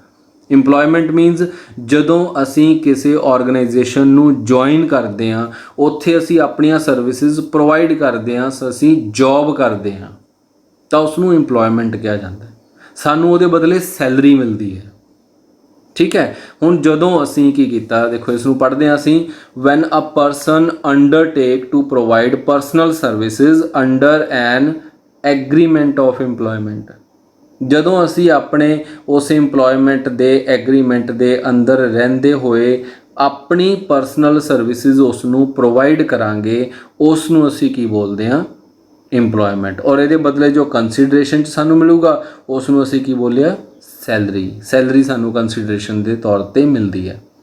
ਹੁਣ ਇੱਥੇ ਜੋ ਪਰਸਨ ਸਾਨੂੰ ਅਪਾਇੰਟ ਕਰੇਗਾ ਉਸ ਪਰਸਨ ਨੂੰ ਇੰਪਲੋਇਰ ਦਾ ਨਾਮ ਕੇ ਦਿੱਤਾ ਜਾਂਦਾ ਹੈ ਔਰ ਦੂਸਰੇ ਪਰਸਨ ਨੂੰ ਇੰਪਲੋਈ ਦਾ। ਮਤਲਬ ਇੱਥੇ ਇੱਕ ਰਿਲੇਸ਼ਨ ਐਸਟੈਬਲਿਸ਼ ਹੁੰਦਾ ਹੈ, ਉਸ ਰਿਲੇਸ਼ਨ ਦਾ ਨਾਮ ਹੈ ਇੰਪਲੋਇਰ इंप्लॉई रिलेशन। इंप्लॉयर मीनस मालिक है बिजनेस का और इंप्लॉई मीनस जिसनों उसने अपॉइंट किया। सानू इत्थे अपॉइंटमेंट लैटर मिलूगा और अपॉइंटमेंट लैटर के उपर वो टर्म्स एंड कंडीशनस लिखियां जांदियां ने जिहदे तहत रह के सानू सारी जॉब जिहड़ी है परफॉर्म करनी पैंदी है। क्लीयर है जी। स्पैसीफिक एजुकेशनस मे और may not required as per the nature of job. जिमें प्रोफैशन दे विच सानू स्पैसीफिक एजुकेशन की लोड़ सी, इत्थे सानू लोड़ हैगी भी है नहीं भी हैगी, as per the nature of job है। देखो अगर असी किसी को अकाउंटेंट रखना होवे तो इट मीनस कि उहदे कोल अकाउंटेंट की डिग्री होनी चाहिए है, तां ही असी उहनूं रखांगे। तो उस जॉब लई की है कि उहदे लई एजुकेशन रिक्वायर्ड होगी। लेकिन अगर असी किसी को पीएन रखना होवे ਜਾਂ ਅਸੀਂ ਕਿਸੇ ਨੂੰ ਸਫਾਈ ਵਾਸਤੇ ਹੀ ਰੱਖਣਾ ਹੋਵੇ ਉਹ ਵੀ ਤਾਂ ਜੌਬ ਹੈ। ਅਸੀਂ ਸਫਾਈ ਵਾਸਤੇ ਇੱਕ ਪਰਸਨ ਅਪਾਇੰਟ ਕਰ ਲਿਆ ਔਰ ਉਹ ਕੀ ਹੈ ਸਵੀਪਰ ਹੈ ਸਾਡਾ, ਔਰ ਸਵੀਪਰ ਦੇ ਲਈ ਕੋਈ ਵੀ ਐਜੂਕੇਸ਼ਨਲ ਰਿਕੁਆਇਰਮੈਂਟ ਨਹੀਂ ਹੁੰਦੀ ਔਰ ਉਸ ਨੂੰ ਵੀ ਅਸੀਂ ਸੈਲਰੀ ਦੇ ਰਹੇ ਹਾਂ। ਠੀਕ ਹੈ ਨਾ। ਸੋ ਇਸੇ ਕਰਕੇ ਅਸੀਂ ਕਿਹਾ ਕਿ ਜੌਬ ਕਰਨ ਦੇ ਲਈ ਇੰਪਲੋਇਮੈਂਟ ਦੇ ਵਿੱਚ ਆਉਣ ਦੇ ਲਈ ਐਜੂਕੇਸ਼ਨਲ ਰਿਕੁਆਇਰਮੈਂਟ ਮੇ ਔਰ ਮੇ ਨੋਟ ਬੀ ਸਾਨੂੰ ਇੱਥੇ ਜ਼ਰੂਰੀ ਹੋ ਵੀ ਸਕਦੀ ਹੈ नहीं भी हो सकती, as per the nature of job है। क्लीयर। हुण बिजनेस की इहदे नाल कंपैरिजन करिए तो बिजनेस दे विच की सी कि ठीक है तुहाडे कोल पैसा होना ज़रूरी है, तुहाडे लई अगर जॉब तुहाडे लई एजुकेशनल क्वालिफिकेशन की जरूरत तुहानूं नहीं है तो बिजनेस एक अलग कंसैप्ट हो गया इस मैटर ते आके। हुण असीं इहदे फीचर्स देखते हैं कि की फीचर्स ने। फस्ट है स्टार्ट किवें होऊगा इंप्लॉयमेंट। ਹੁਣ देखो प्रोफैशन ਦੇ ਲਈ ਸਾਨੂੰ बॉडी तो डिग्री लैनी पई, नाल ही सानू मैंबरशिप नंबर लेना पिया। बिजनेस 'ਚ ਤੁਹਾਡੇ ਕੋਲ सिर्फ पैसा होना जरूरी है, तुसीं स्टार्ट कर सकते हो। लेकिन ਇੱਥੇ ਕੀ है सानू एक जॉब एक इंप्लॉयमेंट ਦੇ ਵਿੱਚ ਆਉਣ ਦੇ ਲਈ ਕੀ ਕਰਨਾ ਪਊਗਾ, सानू उस बंदे ਦੇ ਨਾਲ मिल के एक अपॉइंटमेंट लैटर लेना पऊगा। मीनस सानू जॉइनिंग करनी पऊगी किसी ना किसी एंटरप्राइज ਦੇ ਵਿੱਚ। ਅਸੀਂ देखो बिना जॉइनिंग तो बिना अपॉइंटमेंट लैटर तो ਅਸੀਂ ਇੱਥੋਂ घरों तुरीए किसी भी फैक्ट्री 'ਚ जा के कह दईए कि हाँ भी मैं ਇੱਥੋਂ ਦਾ अकाउंटेंट है, मैनू जॉब दो या मैनू रखो, क्या इस तरह हो जाऊगा? नहीं। एक वे है, एक प्रोसैस है कि इंटरव्यू होणगे, सिलैक्शन होगी, फिर तुहानूं एक अपॉइंटमेंट लैटर दिता जाऊगा और उस लैटर के बेस ते ही तुसीं उत्थे जॉब करोगे। क्लीयर। इस करके की आ सानू सब तो पहला जॉइनिंग करनी पऊगी उस इंस्टीट्यूट दे विच, उत्थे जॉब दे विच जाके और फिर उस जॉइनिंग दे नाल साडा जिहड़ा है इंप्लॉयमेंट वो स्टार्ट होएगी। क्लीयर है जी। नैक्सट है साडे रिलेशनशिप की गल। असीं पहले ही गल कीती कि इत्थे रिलेशनशिप किहड़े एस्टैबलिश हुंदे आ, इंप्लॉयर एंड इंप्लॉई दा रिलेशन जिहड़ा है एस्टैबलिश हुंदा है। नैक्सट है असाइनमेंट। जो ड्यूटी असाइन की जाऊगी वो तुहानूं कौन करूगा। देखो बिजनेस 'ਚ ਤੁਸੀਂ करोगे दूजिਆਂ ਨੂੰ ड्यूटी असाइन क्योंकि ਤੁਸੀਂ मालक हो। प्रोफैशन ਦੇ ਵਿੱਚ ਤਾਂ ਤੁਸੀਂ खुद ही ਇਕੱਲੇ हो क्योंकि ਤੁਸੀਂ खुद डिग्री की है, ਤੁਸੀਂ लॉयर हो, ਤੁਸੀਂ ਕਿਹਨੂੰ ਅੱਗੇ ਜਾ ਕੇ ਕਰਨਾ ਤਾਂ ਜਿਹੜੇ ਤੁਹਾਡੇ ਹੈਲਪਰਸ ਰੱਖੇ ਹੋਣਗੇ ਤੁਸੀਂ ਉਹਨਾਂ ਨੂੰ ਡਿਊਟੀ ਅਸਾਈਨ ਕਰ ਸਕਦੇ ਹੋ। ਅਦਰਵਾਈਜ਼ ਉੱਥੇ ਸਾਰੀ ਰਿਸਪੌਂਸਿਬਿਲਿਟੀ ਤੁਹਾਡੀ ਆਪਣੀ ਹੀ ਹੋਏਗੀ ਕੰਮ ਕਰਨ ਦੀ। ਔਰ ਅਗਰ ਅਸੀਂ ਜੌਬ ਦੀ ਗੱਲ ਕਰੀਏ ਤਾਂ ਇੱਥੇ ਜੌਬ ਅਪਲਾਈ ਜਿਹੜਾ ਹੈ असाइन कौन करूगा जॉब, वो साडा इंप्लॉयर होगा जो ड्यूटीज़ असाइन करूगा अपने इंप्लॉई नूं और वो सानू करनियां पैणगियां। तो कैपीटल इन्वैसटमेंट की गल करिए तो इस बिजनेस नूं इस जॉब नूं स्टार्ट करन दे लई सानू किसी तरह की कैपीटल रिक्वायरमेंट नहीं है। ठीक है जी। सो इत्थे तक साडे पॉइंट है, होपफुली समझ आ गए आपां नूं। नैक्सट पॉइंट है साडा कंसीडरेशन। हुण कंसीडरेशन किहनूं कहा जांदा सी पहलां डिस्कस कीता, समथिंग इन रिटर्न ऑफ कि तुसीं जो काम कर रहे हो उहदे बदले तुहानूं की मिलेगा, that will be known as consideration. ਜਦੋਂ ਅਸੀਂ ਜੌਬ ਕਰਦੇ ਹਾਂ ਅਸੀਂ ਆਪਣੀਆਂ ਸਰਵਿਸਿਜ਼ ਪ੍ਰੋਵਾਈਡ ਕਰਦੇ ਹਾਂ ਉਹਦੇ ਬਦਲੇ ਸਾਨੂੰ ਕੀ ਮਿਲਦਾ ਹੈ ਤਾਂ ਸਾਨੂੰ ਮਿਲੂਗਾ ਸੈਲਰੀ। ਬਿਜ਼ਨਸ 'ਚ ਕੀ ਮਿਲਦਾ ਸੀ? ਪ੍ਰੋਫਿਟ। ਪ੍ਰੋਫੈਸ਼ਨ 'ਚ ਕੀ ਮਿਲਦਾ ਸੀ? ਫੀਸ। ਔਰ ਇੱਥੇ ਕੀ ਮਿਲੂਗਾ ਸਾਨੂੰ? ਸੈਲਰੀ।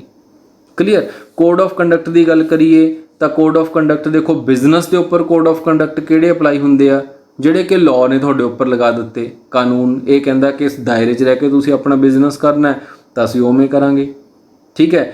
ਤੇ ਜੇ ਅਸੀਂ ਪ੍ਰੋਫੈਸ਼ਨ ਦੀ ਗੱਲ ਕਰੀਏ ਤਾਂ ਉਸ ਪ੍ਰੋਫੈਸ਼ਨਲ ਬਾਡੀ ਨੇ ਜਿਹੜੇ ਸਾਡੇ ਉੱਪਰ ਕੋਡ ਆਫ ਕੰਡਕਟ ਲਗਾਏ ਆ ਸਾਨੂੰ ਉਹ ਮੰਨਣੇ ਪੈਂਦੇ ਆ। ਔਰ ਇੱਥੇ ਕੋਡ ਆਫ ਕੰਡਕਟ ਇੱਕ ਇੰਪਲੋਈ ਇੱਕ ਵਰਕਰ ਦੇ ਲਈ ਕਿਹੜੇ ਹੋਣਗੇ? ਜਿਹੜੇ ਰੂਲਸ ਐਂਡ ਰੈਗੂਲੇਸ਼ਨ ਉਹਦਾ ਮਾਲਕ ਉਸ ਦੇ ਲਈ ਬਣਾਊਗਾ। ਤਾਂ ਅਸੀਂ ਕੀ ਲਿਖਿਆ, employee must follow rules and regulations framed by employer. ਜੋ ਇੰਪਲੋਇਰ ਨੇ ਬਣਾਏ ਉਹ ਉਸ ਇੰਪਲੋਈ ਨੂੰ ਮੰਨ ਕੇ ਚੱਲਣਾ ਪਏਗਾ। ਕਲੀਅਰ ਹੈ ਜੀ। ਨੈਕਸਟ ਹੈ qualification required as per the nature of job. Already we have discussed this point. Clear ਜੀ। ਇਹ ਹੈ ਇਸ ਦੇ ਫੀਚਰ, 7 ਫੀਚਰਸ ਨੇ ਇਸ ਦੇ। ਹੁਣ ਇਹ ਫੀਚਰਸ ਨੂੰ ਕਰਨ ਤੋਂ ਬਾਅਦ ਅਸੀਂ ਕਾਫੀ ਹੱਦ ਤੱਕ ਇਹ ਸਮਝ ਗਏ ਕਿ ਬਿਜ਼ਨਸ ਕੀ ਹੁੰਦਾ ਹੈ ਔਰ ਪ੍ਰੋਫੈਸ਼ਨ ਕੀ ਹੁੰਦਾ ਹੈ ਔਰ ਇੰਪਲੋਇਮੈਂਟ ਕੀ ਹੁੰਦੀ ਹੈ। ਦੇਖੋ ਤਿੰਨੋਂ ਚੀਜ਼ਾਂ ਪਰਫਾਰਮ ਕਿਉਂ ਕੀਤੀਆਂ ਗਈਆਂ, ਤਿੰਨਾਂ ਦੇ ਪਿੱਛੇ ਮੋਟਿਵ ਹੈ ਪੈਸਾ ਕਮਾਉਣਾ। ਔਰ ਅਸੀਂ ਪੈਸਾ ਕਿਉਂ ਕਮਾ ਰਹੇ ਹਾਂ, ਅਸੀਂ ਕਿਉਂਕਿ ਸਟਾਰਟਿੰਗ 'ਚ ਗੱਲ ਕੀਤੀ ਕਿ ਆਪਣੀਆਂ ਜਿਹੜੀਆਂ ਨੀਡਸ ਹੈ ਉਸ ਨੂੰ ਪੂਰਾ ਕਰਨ ਦੇ ਲਈ ਸਾਨੂੰ ਪੈਸੇ ਦੀ ਲੋੜ ਹੈ। ਔਰ ਹੁਣ ਇਹਨਾਂ ਤਿੰਨਾਂ ਦੇ ਵਿੱਚ ਅਸੀਂ ਡਿਫਰੈਂਸਿਸ ਦੇਖਣੇ ਆ ਕਿ ਬਿਜ਼ਨਸ, ਪ੍ਰੋਫੈਸ਼ਨ ਅਤੇ ਇੰਪਲੋਇਮੈਂਟ ਦੇ ਵਿੱਚ ਕੀ ਕੀ ਫ਼ਰਕ ਹੈ। ਪਹਿਲਾਂ ਇਸ ਦੇ ਨੇਚਰ ਦੀ ਗੱਲ ਕਰੀਏ ਤਾਂ ਜੋ ਬਿਜ਼ਨਸ ਦਾ ਨੇਚਰ ਹੈ, ਇਹ ਨੇਚਰ ਹੈ ਪ੍ਰੋਡਿਊਸ ਕਰਨ ਦਾ, ਕੁਛ ਚੀਜ਼ਾਂ ਨੂੰ ਬਣਾਉਣ ਦਾ, ਸੇਲ ਕਰਨ ਦਾ ਗੁੱਡਸ ਨੂੰ, ਅਤੇ ਸਰਵਿਸਿਜ਼ ਪ੍ਰੋਵਾਈਡ ਕਰਨ ਦਾ। ਹੁਣ ਸਰਵਿਸ ਪ੍ਰੋਵਾਈਡ ਕੌਣ ਕਰੂਗਾ? ਦੇਖੋ ਇਸ ਵਰਡ ਤੋਂ ਜਿਹੜਾ ਹੈ ਕਦੇ ਪਜ਼ਲ ਨਹੀਂ ਹੋਣਾ ਕਿ ਸਰਵਿਸ ਪ੍ਰੋਵਾਈਡ ਇੱਥੇ ਵੀ ਲਿਖਿਆ ਹੋਇਆ, ਸਰਵਿਸ ਪ੍ਰੋਵਾਈਡ ਇੱਥੇ ਵੀ ਲਿਖਿਆ ਹੋਇਆ, ਤਾਂ ਇਹ ਦੋਨੋਂ ਇੱਕੋ ਹੀ ਨੇ। ਨਹੀਂ, ਇੱਥੇ ਇਹ ਸਪੈਸ਼ਲਾਈਜ਼ਡ ਸਰਵਿਸਿਜ਼ ਨੇ। ਜਿਵੇਂ ਇੱਕ ਡਾਕਟਰ ਹੀ ਉਹ ਪ੍ਰੋਵਾਈਡ ਕਰ ਸਕਦਾ ਹੈ, ਇੱਕ ਅਕਾਊਂਟੈਂਟ ਡਾਕਟਰ ਨਹੀਂ ਬਣੂਗਾ, ਡਾਕਟਰ ਦੀ ਸਰਵਿਸ ਨਹੀਂ ਦਊਗਾ। ਕਦੇ ਛਾਪਾ ਪੈ ਗਿਆ ਤਾਂ ਬਿਨਾਂ ਸਰਟੀਫਿਕੇਟ ਤੋਂ ਚੀਜ਼ਾਂ ਪ੍ਰੋਵਾਈਡ ਕਰਦਾ ਫੜਿਆ ਗਿਆ ਤਾਂ ਫਿਰ ਸਿੱਧੀ ਜੇਲ੍ਹ ਹੋਊਗੀ। ਠੀਕ ਹੈ ਨਾ। ਹੁਣ ਇੱਕ ਆਮ ਬੰਦਾ ਜਿਹੜਾ ਹੈ ਉਹ ਪੁਲਿਸ ਵਾਲੀ ਡਰੈਸ ਪਾ ਕੇ ਬਾਹਰ ਨਿਕਲ ਜਾਵੇ ਤਾਂ ਫੜਿਆ ਹੀ ਜਾਊਗਾ ਉਹ। ਸੋ ਇਸ ਕਰਕੇ ਇੱਥੇ ਜਿਹੜੀਆਂ ਸਰਵਿਸਿਜ਼ ਦੀ ਗੱਲ ਕੀਤੀ ਗਈ ਆ ਬਿਜ਼ਨਸ ਦੇ ਵਿੱਚ, ਉਹ ਸਰਵਿਸਿਜ਼ ਨੇ ਲਾਈਕ ਬੈਂਕਿੰਗ ਸਰਵਿਸ ਹੋ ਗਈ, ਲਾਈਕ ਟਰਾਂਸਪੋਰਟੇਸ਼ਨ ਹੋ ਗਈ, ਲਾਈਕ ਐਡ ਏਜੰਸੀ ਹੋ ਗਈ। ਇੱਥੇ ਅਸੀਂ ਇਸ ਤਰ੍ਹਾਂ ਦੀਆਂ ਸਰਵਿਸਿਜ਼ ਪ੍ਰੋਵਾਈਡ ਕਰਦੇ ਹਾਂ। ਔਰ ਜਿਹੜੀਆਂ ਅਸੀਂ ਪ੍ਰੋਫੈਸ਼ਨ ਦੇ ਅੰਦਰ ਸਰਵਿਸ ਦੀ ਗੱਲ ਕੀਤੀ, ਉਹ ਜਿਵੇਂ ਟੀਚਰ ਦੀਆਂ ਹੋ ਗਈਆਂ, ਜਿਵੇਂ ਡਾਕਟਰ ਦੀਆਂ ਹੋ ਗਈਆਂ, ਜਿਵੇਂ ਲਾਇਰ ਦੀਆਂ ਹੋ ਗਈਆਂ। ਠੀਕ ਹੈ, ਇੱਥੇ ਸਰਵਿਸਿਜ਼ ਇਹਨਾਂ ਦੀ ਗੱਲ ਕੀਤੀ ਜਾਂਦੀ ਹੈ। ਔਰ ਇੰਪਲੋਇਮੈਂਟ ਦੀ ਗੱਲ ਕਰੀਏ ਤਾਂ ਇਹਦਾ ਨੇਚਰ ਕੀ ਹੈ? Doing a work assigned by the employer. ਜੋ ਕੰਮ ਉਸ ਨੂੰ ਉਹਦੇ ਇੰਪਲੋਇਰ ਦੁਆਰਾ ਅਸਾਈਨ ਕੀਤਾ ਜਾਊਗਾ ਉਹ ਕੰਮ ਉਹ ਕਰੇਗਾ। ਨੈਕਸਟ ਪੁਆਇੰਟ ਹੈ qualification. No specific qualifications required in case of business. Business ਦੇ ਵਿੱਚ ਸਾਨੂੰ ਕਿਸੇ ਸਪੈਸੀਫਿਕ ਕੁਆਲੀਫਿਕੇਸ਼ਨ ਦੀ ਲੋੜ ਨਹੀਂ, ਕਿਉਂਕਿ ਅਸੀਂ ਪਹਿਲਾਂ ਹੀ ਗੱਲ ਕੀਤੀ ਕਿ as per the nature of business ਹੈ ਕਿ ਜਿਸ ਤਰ੍ਹਾਂ ਦੀ ਨੇਚਰ ਹੈ ਬਿਜ਼ਨਸ ਦੀ ਉਸ ਤਰ੍ਹਾਂ ਦੀ ਕੁਆਲੀਫਿਕੇਸ਼ਨ ਹੋ ਸਕਦੀ, ਅਦਰਵਾਈਜ਼ ਲੋੜ ਨਹੀਂ ਹੈ। ਠੀਕ ਹੈ ਨਾ। ਨੋ ਕੁਆਲੀਫਿਕੇਸ਼ਨਸ ਆਰ ਰਿਕੁਆਇਰਡ। ਇੱਕ ਅਨਪੜ੍ਹ ਬੰਦਾ ਵੀ ਬਿਜ਼ਨਸ ਕਰ ਸਕਦਾ ਹੈ। ਅਸੀਂ ਪਹਿਲਾਂ ਹੀ ਗੱਲ ਕੀਤੀ ਕਿ ਜੇ ਉਹਦੇ ਕੋਲ ਪੈਸਾ ਹੈ ਤਾਂ ਉਹ ਬਿਜ਼ਨਸ ਐਸਟੈਬਲਿਸ਼ ਕਰ ਸਕਦਾ ਹੈ। ਕੰਮ ਕਿਸ ਨੇ ਕਰਨਾ ਹੈ? ਕੰਮ ਉਸਨੇ ਸਟਾਫ ਤੋਂ ਕਰਾ ਲੈਣਾ, ਮਤਲਬ ਫਿਰ ਉਹ ਉਹਨਾਂ ਨੂੰ ਇੰਪਲੋਇਮੈਂਟ 'ਚ ਰੱਖੂਗਾ ਸਾਰਿਆਂ ਨੂੰ। ਪ੍ਰੋਫੈਸ਼ਨ ਦੀ ਗੱਲ ਕਰੀਏ ਤਾਂ ਇੱਥੇ ਸਪੈਸ਼ਲ ਕੁਆਲੀਫਿਕੇਸ਼ਨ ਦੀ ਲੋੜ ਹੈ, ਡਿਗਰੀ ਲੈਣ ਦੀ ਵੀ ਲੋੜ ਹੈ ਔਰ ਮੈਂਬਰਸ਼ਿਪ ਦੀ ਵੀ ਜ਼ਰੂਰਤ ਪਊਗੀ, ਤਾਂ ਰਿਕੁਆਇਰਡ ਹੈ। ਥਰਡ ਅਸੀਂ ਗੱਲ ਕਰੀਏ ਇੰਪਲੋਇਮੈਂਟ ਦੀ ਤਾਂ ਉੱਥੇ ਕੁਆਲੀਫਿਕੇਸ਼ਨ ਦੀ ਅਸੀਂ ਕੀ ਗੱਲ ਕੀਤੀ ਸੀ? Required but as per the nature of job. Required ਹੈਗੀ ਆ but as per the nature of job.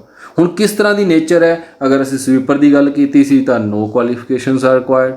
ਅਗਰ ਅਸੀਂ ਇੱਕ ਪੀਐਨ ਦੀ ਗੱਲ ਕਰਦੇ ਹਾਂ ਤਾਂ ਕੁਛ ਲੈਵਲ ਤੱਕ ਉਹਨੂੰ ਕੁਛ ਡਾਕੂਮੈਂਟ ਤਾਂ ਪੜ੍ਹਦੇ ਹੋਣੇ ਚਾਹੀਦੇ ਆ ਨਾ, ਕਿ ਕੋਈ ਬੰਦਾ ਆਉਂਦਾ ਹੈ ਉਹ ਕਾਰਡ ਫੜਾਉਂਦਾ ਆਪਣਾ ਤਾਂ ਉਹਨੂੰ ਪਤਾ ਹੋਣਾ ਚਾਹੀਦਾ, ਕਾਰਡ ਤਾਂ ਪੜ੍ਹਦਾ ਹੋਵੇ, ਐਟਲੀਸਟ ਉਹਨੂੰ ਇੰਨੀ ਕੁ ਨੌਲੇਜ ਤਾਂ ਹੋਵੇ। ਸੋ ਥੋੜ੍ਹਾ ਜਿਹਾ ਪੜ੍ਹਿਆ ਲਿਖਿਆ ਹੋਣਾ ਜ਼ਰੂਰੀ ਹੈ।